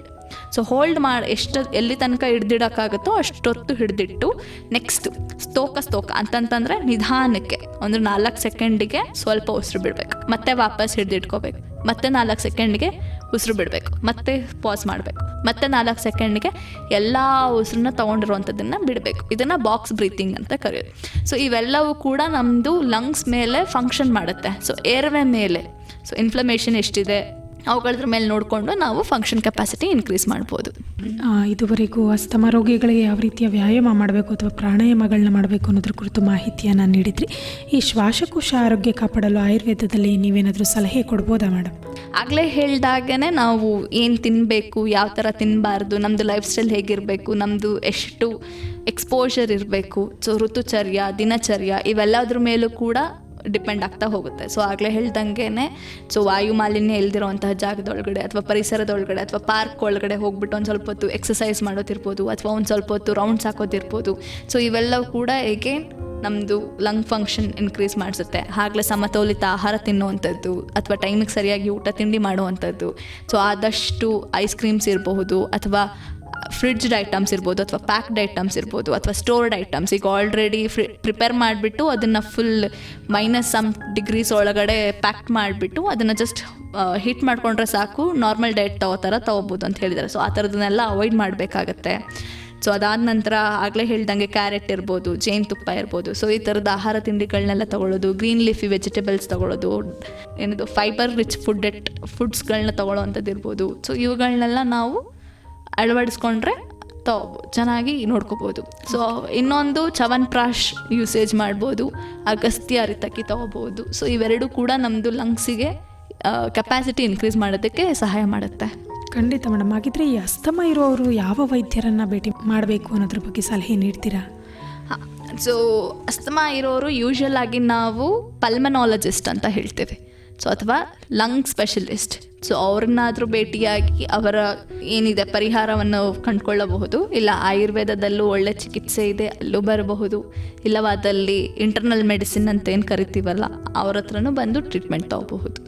ಸೊ ಯೂಶುವಲ್ ಆಗಿ it's a disease of lungs. So pulmonologist is major there. Okay madam. ಹಾಗಿದ್ರೆ ಈ ಅಸ್ತಮಾ ಬಂದವರಿಗೆ ಆಯುರ್ವೇದ ಚಿಕಿತ್ಸೆ ಅಥವಾ ಅಲೋಪತಿ ಚಿಕಿತ್ಸೆಗಳು ಒಂದೇ ಸಮಯದಲ್ಲಿ ಬಳಸ್ಬೋದಾ, ಅಥವಾ ಏನಾದರೂ ವ್ಯತ್ಯಾಸಗಳಾಗತ್ತಾ? ಮತ್ತು ಈ ಎರಡೂ ಒಟ್ಟಿಗೆ ತೊಗೊಳೋದ್ರಿಂದ ಅಥವಾ ಬೇರೆ ಬೇರೆ ತೊಗೊಳೋದ್ರಿಂದ ಏನಾದರೂ ಪಾರ್ಶ್ವ ಪರಿಣಾಮಗಳೇನಾದರೂ ಎದುರಾಗುತ್ತಾ, ಹೇಗೆ ಮೇಡಮ್? ಹಾಂ, ಸೊ ಆಯುರ್ವೇದದಿಂದ ಪಾರ್ಶ್ವ ಪರಿಣಾಮಗಳು ಆಗಲ್ಲ ಅಂತ ಎಲ್ಲೂ ಇಲ್ಲ, ಬಟ್ ಆಗೋ ಚಾನ್ಸಸ್ ಇರುತ್ತೆ. ಬಟ್ ನಾವೇನಾಯ್ತು ಅಂತನೂ ಅದನ್ನು ನೋಡಿಕೊಂಡು ಮಾಡಬೇಕಾಗತ್ತೆ. ಸೊ ಆಯುರ್ವೇದ ಅಸ್ತಮಾದಲ್ಲಿ ಹೈಲಿ ಬೆನಿಫಿಷಿಯಲ್ ಅಂತಂದರೆ ಉತ್ತಮವಾದಂತಹ ನಮಗೆ ಫಲಿತಾಂಶಗಳು ಕೊಟ್ಟಿದೆ. ಸೊ ಯಾವ ರೀತಿ ಗುಣಪಡಿಸುವ ರೀತಿಯಲ್ಲಿ. ಓಕೆ, ಸೊ ಆಯುರ್ವೇದನ ಮತ್ತು ಅಲೋಪತಿನ ಎರಡನ್ನೂ ಸೇರಿಸಿ ಒಟ್ಟಿಗೆ ತಗೋಬಹುದು. ಅದನ್ನು ನಾವು ಇಂಟಿಗ್ರೇಟೆಡ್ ಮೆಡಿಸಿನ್ ಅಂತ ಕರಿತೀವಿ. ಸೊ ಈ ಯಾವ ಥರ ನಾವು ಇಂಟಿಗ್ರೇಷನ್ ಮಾಡ್ತೀವಪ್ಪ ಅಂತಂದರೆ, ಒಂದು ಎಮರ್ಜೆನ್ಸಿ ಅಥವಾ ಅಕ್ಯೂಟ್ ಅಟ್ಯಾಕ್ಸ್ ಅಂತಂದರೆ, ಈಗ ಮಲ್ಕೊಂಡಿರ್ತಾರೆ, ಎದೆ ಪೊಸಿಷನ್ ಸರಿ ಇರೋದಿಲ್ಲ, ಸೊ ಅವಾಗ ಅವರಿಗೆ ವೀಸಿಂಗ್ ಆಗ್ತಾ ಇದೆ, ಉಸಿರಾಡೋಕ್ಕೆ ತೊಂದರೆ ಆಗ್ತಾ ಇದೆ ಅಂಥ ಮೊಮೆಂಟಲ್ಲಿ ಮನೆ ಮದ್ದು ಕೊಡ್ತೀನಿ, ಆಯುರ್ವೇದ ಮೆಡಿಸಿನ್ ಕೊಡ್ತೀನಿ ಅಂತಂದರೆ ವರ್ಕೌಟ್ ಆಗಲ್ಲ. ಸೊ ಅವರಿಗೆ ಅಂತಲೇ ಆ ಮೊಮೆಂಟಿಗೆ ಅಂತಲೇ ಇನ್ಹೇಲರ್ಸ್ ಅಂತ ಇರುತ್ತೆ. ಸೊ ಆವಾಗ ನಾವು ಇನ್ಹೇಲರ್ಸನ್ನು ಕೊಡಲೇಬೇಕು. So that is the first stage. So emergency ಇದ್ದಾಗ ಅಥವಾ ತಕ್ಷಣಕ್ಕೆ ತುಂಬ ತೀವ್ರತೆಯಲ್ಲಿದೆ ಎಲ್ಲ ಥರದ ಸೈನ್ಸ್ ಆ್ಯಂಡ್ ಸಿಂಪ್ಟಮ್ಸ್ ಅಂತ ಅಂದಾಗ ನಾವು ಇನ್ಹೇಲರ್ಸ್ ಕೊಡಬೇಕು. ಸೊ ಆವಾಗ ನಾವು ಅಲೋಪತಿ ಮೆಡಿಸಿನ್ಸ್ನ ಯೂಸ್ ಮಾಡಬೇಕು. ಇಲ್ಲ ಸ್ವಲ್ಪ ರೋಗ ನಿರೋಧಕ ಶಕ್ತಿನ ಜಾಸ್ತಿ ಮಾಡೋದಕ್ಕೆ, ಮತ್ತು ಇವಾಗ ಉಸಿರಾಟ ತೊಂದರೆಗಳು ಅಷ್ಟೇನು ಕಾಣಿಸ್ತಾ ಇಲ್ಲ, ಸ್ವಲ್ಪ ಇದೆ ಸಮಸ್ಯೆಗಳು ಅಂತಂದಾಗ, ಸೊ ಆವಾಗ ನಾವು ಅವರಿಗೆ ಆಯುರ್ವೇದ ಮೆಡಿಸಿನ್ಸನ್ನು ಕೊಡ್ಬೋದು, ಮನೆ ಮದ್ದನ್ನು ಕೊಡಬಹುದು. ಸೊ ಆವಾಗಲೇ ಹೇಳ್ದಂಗೆ ದಶಮೂಲ ಕಷಾಯ ಇದೆ ನಮ್ಮಲ್ಲಿ, ದಾಡಿ ಮಾದಿ ಘೃತ ಇದೆ. ಸೊ ಇವುಗಳನ್ನೆಲ್ಲ ಅವರಿಗೆ ಸೇವನೆ ಮಾಡಲು ಕೊಡಬಹುದು. ಈ ಅಸ್ತಮ ಇರೋವಂಥವ್ರು ಧೂಮಪಾನ ಮಾಡೋದ್ರಿಂದ ಅಥವಾ ವಾಯುಮಾಲಿನ್ಯ ಇರೋವಂಥ ಪ್ರದೇಶಗಳಲ್ಲಿ ಇರೋದ್ರಿಂದ ಯಾವ ರೀತಿಯ ಪರಿಣಾಮಗಳು ಅವ್ರ ಮೇಲೆ ಬೀರುತ್ತೆ ಮೇಡಮ್? ಸೊ ಉಸಿರಾಟ ಅಂತ ಅಂದಮೇಲಿಂದ ಸೊ ಗಾಳಿನಲ್ಲಿ air is a mixture of everything. So ಅದರಲ್ಲೂ ಕೂಡ ಬರೀ ಆಕ್ಸಿಜನ್ ಒಂದೇ ಇರೋದಿಲ್ಲ, ನೈಟ್ರೋಜನ್ ಇರುತ್ತೆ, ಕಾರ್ಬನ್ ಡೈಆಕ್ಸೈಡ್ ಇರುತ್ತೆ, ಮೀಥೇನ್ ಇರುತ್ತೆ. ಸೊ ಅದ್ರಗಳ ಜೊತೆಗೇನೆ ನಮಗೆ ಡಸ್ಟ್ ಇರುತ್ತೆ, ಪೋಲೆನ್ಸ್ ಇರುತ್ತೆ ಅಥವಾ ಫ್ಯೂಮ್ಸ್ ಇರುತ್ತೆ. ಸೊ ಇವುಗಳೆಲ್ಲವೂ ಕೂಡ ಸೇರಿಕೊಂಡು ನಮ್ಮ ಲಂಗ್ಸಿಗೆ ಏನಾಗುತ್ತೆ, ಒಂದು ಕಿರಿದಾಗಿಸುತ್ತೆ, ಇಲ್ಲ ಅಂತಂದರೆ ಅದರದ್ದು ಊತ ಉಂಟು ಮಾಡುತ್ತೆ. ಸೊ ಇವುಗಳು ಹೇಗಪ್ಪ ಅಂತಂತಂದರೆ ಒಂದು ಶ್ವಾಸನಾಳಗಳಲ್ಲಿ ಕಿರಿಕಿರಿ ಅಂತಂತಂದರೆ ಇನ್ಫ್ಲಮೇಟ್ರಿ ಟ್ರಿಗರ್ಸ್ ಥರ ಮಾಡುತ್ತೆ. ಸೊ ಈಗ ಸಿಗರೇಟ್ ತಗೋತಾ ಇರ್ತಾರೆ. ಸೊ ಸಿಗರೇಟಲ್ಲಿರುವಂತಹ ರಾಸಾಯನಿಕ ಅಂಶಗಳು ಅಂದರೆ ನಿಕೋಟಿನ್ ಇರಬಹುದು. ಸೊ ಎಗೇನ್ ನಿಕೋಟಿನ್ ಅಂಶಗಳು ಇವೆಲ್ಲ ಏನು ಮಾಡುತ್ತೆ, ಕಂಜೆಷನ್ ಅಂತ ಮಾಡುತ್ತೆ. ಸೊ ಕಂಜೆಷನ್ ಅಂತ ಅಂದರೆ ಅಗಲ ಆಗಿರೋದನ್ನು ಚಿಕ್ಕದಾಗಿಸೋದು. ಸೊ ಎಷ್ಟು ಅಗಲ ಇರುತ್ತೋ ಸೊ ಅಗ್ರದಲ್ಲಿ ರಿಡಕ್ಷನ್ ಮಾಡ್ತಾ ಹೋಗುತ್ತೆ. ಸೊ ಇದನ್ನು ನಾವು ಕಿರಿದಾಗಿಸೋದು ಅಂತ ತಗೋತೀವಿ ಅಥವಾ ಇನ್ಫ್ಲಮೇಷನ್ ಅಂತ ಹೇಳ್ತೀವಿ. ಇನ್ನೊಂದು ಮ್ಯೂಕಸ್ ಡೆಪಾಸಿಷನ್ ಅಥವಾ ಲೋಳೆಗಳು. ಸೊ ಆಗಲೇ ಹೇಳ್ದಂಗೆ ಎಕ್ಸ್ಪೆಕ್ಟೋರೇಷನ್ ಅಥವಾ ಸ್ಫೂಟಮ್ ಬರುತ್ತೆ ಅಂತಾರಲ್ಲ, ಕೆಮ್ಮಿದಾಗ ನನಗೆ ಕಫ ಆಚೆ ಬರ್ತಾಯಿದೆ, ಕಫ ಆಚೆ ಬಂದರೆ ನನಗೆ ಸಮಾಧಾನ ಅಂತ ಅನಿಸುತ್ತೆ ಅಂತಲೂ ಹೇಳ್ತಾರೆ. ಸೊ ಈ ಸಮಾಧಾನ ಆಗೋದಕ್ಕೆ ಅಲ್ಲಿ ಕಫ ಆಚೆ ಬರ್ತಾ ಇರಬೇಕು. ಸೊ ಈ ಕಫ ಎಲ್ಲಿಂದ ಬರುತ್ತೆ, ಮತ್ತೆ ವಾಪಸ್ ಈ ಧೂಮದಿಂದಾಗಿ. ಸೊ ಅವೆಲ್ಲ ಅಲ್ಲಲ್ಲೇ ಕೂತ್ಕೊಂಡು ದಪ್ಪ ಆಗಿ ಅದು ಕಫದ ಮೂಲಕ ಆಚೆ ಬರುತ್ತೆ. ಸೊ ಕಫ ಆಚೆ ಹೋದಾಗ ಅಲ್ಲಿರುವಂತಹ ಸ್ಟ್ಯಾಗ್ನೆಂಟ್ ಏನು ಕರಿತೀವಲ್ಲ ನಾವು, ಅಥವಾ ಕಂಜೆಷನ್ ಅಂತ ಏನು ಕರಿತೀವಲ್ಲ, ಸೊ ಅದು ರಿಲ್ಯಾಕ್ಸ್ ಆದಂಗೆ ಆಗುತ್ತೆ. ಸೊ ಇನ್ನೊಂದು ನೆಕ್ಸ್ಟ್ ವಾಯು ಮಾಲಿನ್ಯದಲ್ಲಿ ಹೇಗೆ ಏರ್ ಪೊಲ್ಯೂಷನ್ ಅಂತ ಅಂದರೆ, ಸೊ ನಮ್ಮದರಲ್ಲಿ ಅಸ್ತಮಾ ಅಟ್ಯಾಕ್ಸನ್ನು ಜಾಸ್ತಿ ಮಾಡುತ್ತೆ. ಸೊ ನಮ್ಮದು ಪಾರ್ಟಿಕಲ್ ಸೈಜ್ ಮ್ಯಾಟ್ರ್ ಆಗುತ್ತೆ. ಸೊ ಪಾರ್ಟಿಕಲ್ ಸೈಜ್ ಎಷ್ಟಿತ್ತು ಅಂತಂತಂದರೆ ಪ್ರೊಟೆಕ್ಷನ್ ಮೀರಿ ಹೋಗುತ್ತೆ. ಅಂತಂದರೆ ನಾವು ನೇಸಲ್ಲಿ ನೋಡೋದಾಯಿತು ಅಂತಂದರೆ ಅಲ್ಲೂ ಕೂಡ ಸಣ್ಣ ಕೂದಲುಗಳಿರುತ್ತೆ, ಸೊ ಮ್ಯೂಕಸ್ಗಳಿರುತ್ತೆ. ಸೊ ಅವೆಲ್ಲವೂ ಕೂಡ ಟ್ರ್ಯಾಪ್ ಮಾಡುತ್ತೆ ಪಾರ್ಟಿಕಲ್ಸನ್ನು. ಸೊ ಅದಲ್ಲದೆ ಇರುವಂತಹದ್ದು ಬೇರೆ ಥರದ್ದು, ಲೈಕ್ 2.5ಗಿಂತ ಪಾರ್ಟಿಕಲ್ ಸೈಜ್ ಜಾಸ್ತಿ ಇದ್ದರೆ, ಅಂದರೆ ಫಾರ್ ಎಕ್ಸಾಂಪಲ್ ಡಸ್ಟ್ದು ಇರಬಹುದು. ಸೊ ಇವಾಗೆಲ್ಲವೂ ಕೂಡ ನಾವು ಪಾರ್ಟಿಕಲ್ ಸೈಜನ್ನು ನೋಡ್ತೀವಿ. ಸೊ ಇದರಲ್ಲಿ ಯಾವುದೇ ರೀತಿ ಅಂದರೆ 2.5ಗಿಂತ ಜಾಸ್ತಿ ಇತ್ತು ಅಂತ ಅಂದರೆ ಸೊ ಅವುಗಳೆಲ್ಲವೂ ಕೂಡ ಹೋಗಿ ನಮ್ಮದು ಟ್ರೇಕಿಯಲ್ ಟ್ರೀ ಅಂತ ಏನು ಕರಿತೀವಲ್ಲ ಅಥವಾ ಬ್ರಾಂಕಿಯಲ್ ಟ್ರೀ ಅಂತ ಕರಿತೀವಲ್ಲ, ಅಲ್ಲೋಗಿ ಡೆಪಾಸಿಟ್ ಆಗುತ್ತೆ. ಸೊ ಇನ್ನೊಂದು ozone. So already ozone is getting depleted. ಹೇಗೆ ಡಿಪ್ಲೀಷನ್ ಆಗ್ತಿದೆ, ಅಗೇನ್ CFCಗಳಿಂದ ಅಂದರೆ ವಾಯು ಮಾಲಿನ್ಯದಿಂದ ಆಗ್ತಾ ಇದೆ. ಸೊ ಅದರಲ್ಲೂ ಕೂಡ O3 is stable. So O3 is not poisonous, ಆದರೆ O2 ಅಥವಾ ಏನು ಕನ್ವರ್ಟ್ ಆಗ್ತಾ ಇರುತ್ತಲ್ಲ ಅದು ಪಾಯ್ಸನ್. ಸೊ ಅದರಿಂದನೇ ನಮಗೆ ಮತ್ತೆ ವಾಪಸ್ ವಾಯು ಮಾಲಿನ್ಯ ಇನ್ನಷ್ಟು ಹೆಚ್ಚಾಗ್ತಾ ಹೋಗುತ್ತೆ. ಸೊ ಕೆಲವೊಬ್ಬರಿಗೆ ಅಲರ್ಜೀಸ್ಗಳಿರುತ್ತೆ ಅಥವಾ ಪೋಲೆನ್ಸ್. ಸೊ ಗಾಳಿ ಬೀಸಿದಾಗ ಸೊ ಪೋಲೆನ್ಸ್ಗಳು ಒಬ್ಬರಿಂದ ಅಂದರೆ ಗಿಡದಿಂದ ಉದುರಿ ಬೇರೆ ಎಲ್ಲೋ ಡೆಪಾಸಿಟ್ ಆಗೋದ್ರಿಂದಾಗಿ, ಸೊ ಆವಾಗ್ಲೂ ಕೂಡ ಸೊ ವಾತಾವರಣ ಚೇಂಜಸ್ ಆಗೋದ್ರಿಂದಾಗಿ ಲಂಗ್ಸಿಗೆ ಎಫೆಕ್ಟ್ ಆಗ್ತಾ ಹೋಗುತ್ತೆ. ಸೊ ಇದರಿಂದಾಗಿ ವಾಯು ಮಾಲಿನ್ಯ ಇರಬಹುದು ಅಥವಾ ಧೂಮ ಇರ್ಬೋದು ಅಥವಾ ಧೂಮಪಾನ ಇರಬಹುದು. ಸೊ ಧೂಮಪಾನ ಅವರೇ ಮಾಡಬೇಕು ಅಂತೇನಿಲ್ಲ. ಸೊ ಅವ್ರ ಪಕ್ಕ ಕೂತಿದ್ದು ಧೂಮಪಾನ ಯಾರು ಮಾಡ್ತಾ ಇರ್ತಾರೆ ಅವ್ರ ಪಕ್ಕದಲ್ಲಿ ಕೂತು, ಅಥವಾ ಸೆಕೆಂಡ್ ಹ್ಯಾಂಡ್ ಇರ್ಬೋದು ಅಥವಾ ಥರ್ಡ್ ಹ್ಯಾಂಡ್ ಇರ್ಬೋದು. ಸೊ ಅವರಲ್ಲೂ ಕೂಡ ಡೆಪಾಸಿಷನ್ ಆಗಿ ಅವರಿಗೂ ಕೂಡ ಉಸಿರಾಟ ತೊಂದರೆಗಳು ಉತ್ಪನ್ನ ಆಗುತ್ತೆ. ಸೊ ಅಸ್ತಮಾ ಕೂಡ ಆ ರೀತಿಯಲ್ಲಿ ಒಂದು ರೋಗ. ಒಟ್ಟಾರೆ ಈ ಅಸ್ತಮಕ್ಕೆ ಚಿಕಿತ್ಸೆಯ ಲಭ್ಯತೆ ಬಗ್ಗೆ ಮಾಹಿತಿ ನೀಡ್ಬೋದಾ madam? So asthma is in rising hand. So rising hand ಅಂತಂದರೆ ತುಂಬ ಜನ ಗೊತ್ತಿರಲ್ಲ. ಸೊ ಕೆಮ್ಮು ಅಂತಂತಂದರೆ ಕೆಮ್ಮು ಅಂತ ನೆಗ್ಲೆಕ್ಟ್ ಮಾಡಿಬಿಡ್ತಾರೆ.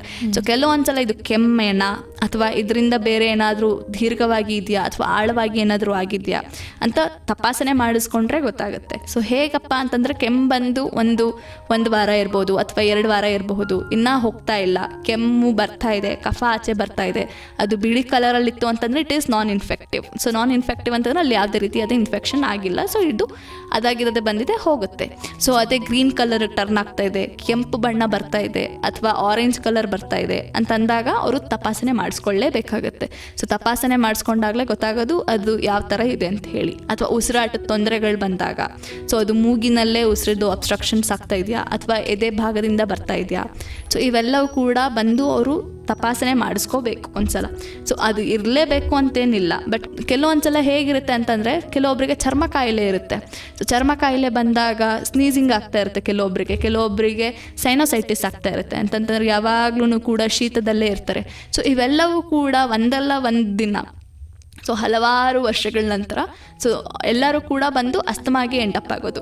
ಸೊ ಅದಕ್ಕೆ ನಾವು ಹೇಳೋದು ಅಟೋಪಿಕ್ ಟ್ರಯಡ್ ಅಂತ ಹೇಳ್ತೀವಿ. ಒಂದು ಡರ್ಮಟೈಟಿಸ್ ಅಂದರೆ ಸ್ಕಿನ್ ಇನ್ಫೆಕ್ಷನ್ಸ್ಗಳಿರಬಹುದು, ಇನ್ನೊಂದು ರೈನೈಟಿಸ್, ಇನ್ನೊಂದು ಅಸ್ತಮಾ. ಸೊ ಇವುಗಳ ಮೂಲಕ ನಾನು ಹೇಳೋದಿಷ್ಟೇ. ಸೊ ಸಣ್ಣ ಪುಟ್ಟದನ್ನೆಲ್ಲ ಇಗ್ನೋರ್ ಮಾಡೋ ಹಾಗಿಲ್ಲ. ಆ್ಯಂಡ್ ಶೀತ ಕಾಲದಲ್ಲಿ ಬಂದಾಗ ಹೆಚ್ಚು ಐಸ್ ಕ್ರೀಮ್ ತಿನ್ನೋದಿರ್ಬೋದು ಅಥವಾ ಹೆಚ್ಚು ಶೀತ ಪದಾರ್ಥಗಳನ್ನ ತಗೊಳ್ಳೋದಿರಬಹುದು. ಸೊ ಕಫ ಇದ್ದಾಗ್ಲೂ ಕೂಡ ನನಗೆ ಚೆನ್ನಾಗಿದ್ದೀನಿ ಅಂತ ಹೇಳಿ ಮತ್ತೆ ತಣ್ಣೀರು ಕುಡಿಯೋದಿರಬಹುದು. ಇವೆಲ್ಲವನ್ನು ಆದಷ್ಟು ತಡೆಯಬೇಕು. ಆ್ಯಂಡ್ ಅವರಿಗೆ ಏನಾದರೂ ಮುಂಜಾಗ್ರತೆ ಕ್ರಮಗಳಂತೆ, ಸೊ ಏನೋ ಸ್ವಲ್ಪ ಉಸಿರಾಡೋದಕ್ಕೆ ಕಷ್ಟ ಆಗ್ತಿದೆ ಅಂತಂದರೆ ಮನೆ ಮದ್ದುಗಳನ್ನು ತಗೋಬೇಕು. ಸೊ ಅದರಲ್ಲೂ ಕಡಿಮೆ ಆಗಿಲ್ಲ ಅಂತಂತಂದರೆ ಅವ್ರ ಹತ್ತಿರದಲ್ಲಿ ಯಾವ ಆಸ್ಪತ್ರೆ ಇದೆ ಅಲ್ಲೋಗಿ ಅವರು ಒಂದ್ಸಲ ಚೆಕ್ ಮಾಡಿಸ್ಕೋಬೇಕು. ಅಲ್ಲೂ ಇಲ್ಲ ಅಂತಂತಂದರೆ ಅವರು ಟರ್ಷರಿ ಹಾಸ್ಪಿಟಲ್ಸ್ ಏನಂತ ಕರಿತೀವಲ್ಲ, ಸೊ ಅಲ್ಲಿ ಹೋಗಿ ಎಷ್ಟು ಬೇಗ ಆಗುತ್ತೋ ಅಷ್ಟು ಬೇಗ ತೋರಿಸ್ಕೊಂಡ್ರೆ so it will be controlled. So ಎಲ್ಲ ಕಡೆಯಿಂದನೂ ಕೂಡ ಅವರು ಆರೋಗ್ಯವಾಗಿಯೂ ಇರ್ತಾರೆ ಆ್ಯಂಡ್ ದೇಶ ಕೂಡ ಆರೋಗ್ಯವಾಗಿರುತ್ತೆ. ಅಂದರೆ ಈ ಶ್ವಾಸಕೋಶ ಇನ್ಫೆಕ್ಷನಿಂದ ಈ ಅಸ್ತಮ ಬರುತ್ತೆ ಅಂತ ಹೇಳಿದ್ರಿ ಅಲ್ವಾ? ಹಾಗಾದರೆ ಈ ಟಿ ಬಿಗೂ ಕಾಯಿಲೆಗೂ ಈ ಅಸ್ತಮಗೂ ಕನೆಕ್ಟ್ ಇದೆಯಾ, ಹೇಗೆ madam? Connection in the sense T B ರೋಗ ಬಂದು ಅದು ಶ್ವಾಸಕೋಶದ ರೋಗ. ಸೊ ಅಸ್ತಮಾ ಬಂದು ವಾಯು ಮಾರ್ಗದ ರೋಗ. ಸೊ ವಾಯು ಮಾರ್ಗನೇ ಚೆನ್ನಾಗಿಲ್ಲ ಅಂತ ಅಂದರೆ ಕೋಶ ಹೇಗಾಗುತ್ತೆ ಹೇಳಿ? ಸೊ ಕೋಶದೊಳಗಡೆನೂ ಕೂಡ ನೆಕ್ಸ್ಟ್ ಡಿಜನರೇಷನ್ಸ್ ಆಗ್ತಾ ಹೋಗ್ಬಿಡುತ್ತೆ. ಸೊ ಹಾಗಂತಂತಂದರೆ ಇನ್ಫೆಕ್ಷನ್, ಈಗ ಪೈಪ್ಲೈನ್ ಇರುತ್ತೆ. ಸೊ ನೀರಿಂದು ಟ್ಯಾಂಕಲ್ಲೇ ನಮಗೆ ಏನದು ಆಲ್ಗೆ ಎಲ್ಲ ಬೆಳ್ಕೊಂಡಿದೆ ಅಂತಂದರೆ ಸೊ ಬುಡನೇ ಹೋಗಿಬಿಟ್ಟಿದೆ ಅಂದರೆ ಪಾತ್ವೇನೇ ಸರಿ ಇಲ್ಲ, ಇನ್ನು ಅಲ್ಲಿ ಹೇಗೆ ರೀಚ್ ಆಗಲಿಕ್ಕಾಗುತ್ತೆ? ಸೊ ಹಾಗೆ ಕೂಡ ಇನ್ಫೆಕ್ಷನ್ ಆಲ್ರೆಡಿ ಏರ್ವೇನಲ್ಲಿದೆ, ಟ್ರ್ಯಾಕ್ಟಲ್ಲಿದೆ. ಸೊ ಈ ಟ್ರ್ಯಾಕ್ಟಿಂದ ಗಾಳಿ ಹಿಂದೆ ಹೋಗ್ಬೋದು ಅಥವಾ ಮುಂದೆ ಹೋಗ್ಬೋದು. ಸೊ ಅದು ಯಾವ ದಾರಿಯಲ್ಲಿ ಹೋಗುತ್ತೋ ಅಲ್ಲೆಲ್ಲ ಇನ್ಫೆಕ್ಷನ್ನ ತೊಗೊಂಡೋಗುತ್ತೆ. ಸೊ ಟಿ ಬಿನಲ್ಲೂ ಕೂಡ ಹಾಗೆ ಆಗೋದು. ಸೊ ಟಿ ಬಿ ಇದ್ದಲ್ಲಿ ಅಸ್ತಮಾ ಇರುತ್ತೆ ಅಂತಲ್ಲ, ಬಟ್ ಅಸ್ತಮಾದಿಂದ ಮುಂದೊಂದು ದಿನ ಟಿ ಬಿ ಆಗೋ ಚಾನ್ಸಸ್ ಇರುತ್ತೆ. ಬಟ್ ಟಿ ಬಿನೇ ಆಗಬೇಕು ಅಂತ ಇಲ್ಲ ಅಸ್ತಮಾದೊಳಗಡೆ. But pneumonia is most common case ಆ ಥರ ಕನ್ಸಿಡರ್ ಮಾಡೋದಾಯ್ತು ಅಂತಂದರೆ. ಸೊ ಹೀಗೆ ನಾವು ಅದನ್ನೇ ಹೇಳಿದ್ದು. ಸೊ ಕೆಮ್ಮು ಯಾವ ಕಾರಣದಿಂದ ಇದೆ, ಸೊ ಕೆಮ್ಮಿದಾಗ ಯಾವ ಥರ ನಾವು ಕಫ ಆಚೆಗೆ ಆಗ್ತಾ ಇದ್ದೀವಿ, ಅದು ಬಿಳಿ ಕಲರ ಕೆಂಪು ಕಲರ, ಸೊ ಇವು ಬಣ್ಣ ಕೂಡ ಮ್ಯಾಟ್ರ್ ಆಗುತ್ತೆ ಇದರಲ್ಲಿ. ತುಂಬ ಮಾಹಿತಿಯನ್ನು ಇದುವರೆಗೂ ನೀಡಿದ್ರಿ ಮೇಡಮ್. ಭಾಳ ಸಂತೋಷ ಮೇಡಮ್, ಇದುವರೆಗೂ ನಮ್ಮ ಜೊತೆಗೆ ಇದ್ದು ವಿಶ್ವ ಅಸ್ತಮ ದಿನದ ಕುರಿತು ಸಾಕಷ್ಟು ಮಾಹಿತಿಯನ್ನು ನಮಗೆ ಮತ್ತು ನಮ್ಮ ಕೇಳುಗರಿಗೆ ತಿಳಿಸ್ಕೊಟ್ಟಿದ್ದೀರಿ. ಅದಕ್ಕಾಗಿ ತುಂಬ ಹೃದಯದ ಧನ್ಯವಾದಗಳು madam. Thank you so much for calling me here. ಕೇಳುಗರೆ, ಇದುವರೆಗೂ ವಿಶ್ವ ಅಸ್ತಮ ದಿನದ ಕುರಿತು ಮಾಹಿತಿಯನ್ನು ನೀಡಿದವರು ಸರಗೂರಿನ ವಿವೇಕಾನಂದ ಸ್ಮಾರಕ ಆಸ್ಪತ್ರೆಯ ಆಯುರ್ವೇದ ತಜ್ಞರಾದ ಡಾಕ್ಟರ್ ವೈಷ್ಣವಿರವರು. ಇದು ಇವತ್ತಿನ ಆರೋಗ್ಯ ತಂಗಳ ಕಾರ್ಯಕ್ರಮ. ಮತ್ತೆ ಮತ್ತೊಂದು ಕಾರ್ಯಕ್ರಮದಲ್ಲಿ ನಿಮ್ಮನ್ನು ಭೇಟಿಯಾಗ್ತೀನಿ. ಅಲ್ಲಿಯವರೆಗೂ ಕೇಳ್ತಾ ಇರಿ ಜನಧ್ವನಿ. ಇದು ನಿಮ್ಮ ಧ್ವನಿ, ನಿಮ್ಮೂರಿನ ಧ್ವನಿ, ಜನರ ಧ್ವನಿಯಾದ ಜನಧ್ವನಿ 90.8 ಕಂಪನಾಂಕದಲ್ಲಿ ಸರಗೂರಿನಿಂದ ಪ್ರಸಾರವಾಗುತ್ತಿದೆ. ನಮಸ್ಕಾರ.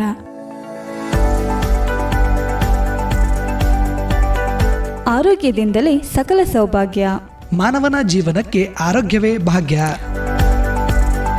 ಮಾನಸಿಕ, ದೈಹಿಕ, ಸಾಮಾಜಿಕ ಸುಸ್ಥಿತಿ, ಮಹಿಳೆಯರು, ಮಕ್ಕಳು, ಹಿರಿಯರು, ಹದಿಹರೆಯದವರ ಸ್ವಾಸ್ಥ್ಯ ಆರೋಗ್ಯದ ಸುಸ್ಥಿರತೆಯೆಡೆಗೆ ಕೊಂಡೊಯ್ಯುವ ಕಾರ್ಯಕ್ರಮವೇ ಆರೋಗ್ಯ ತಂಗಳ.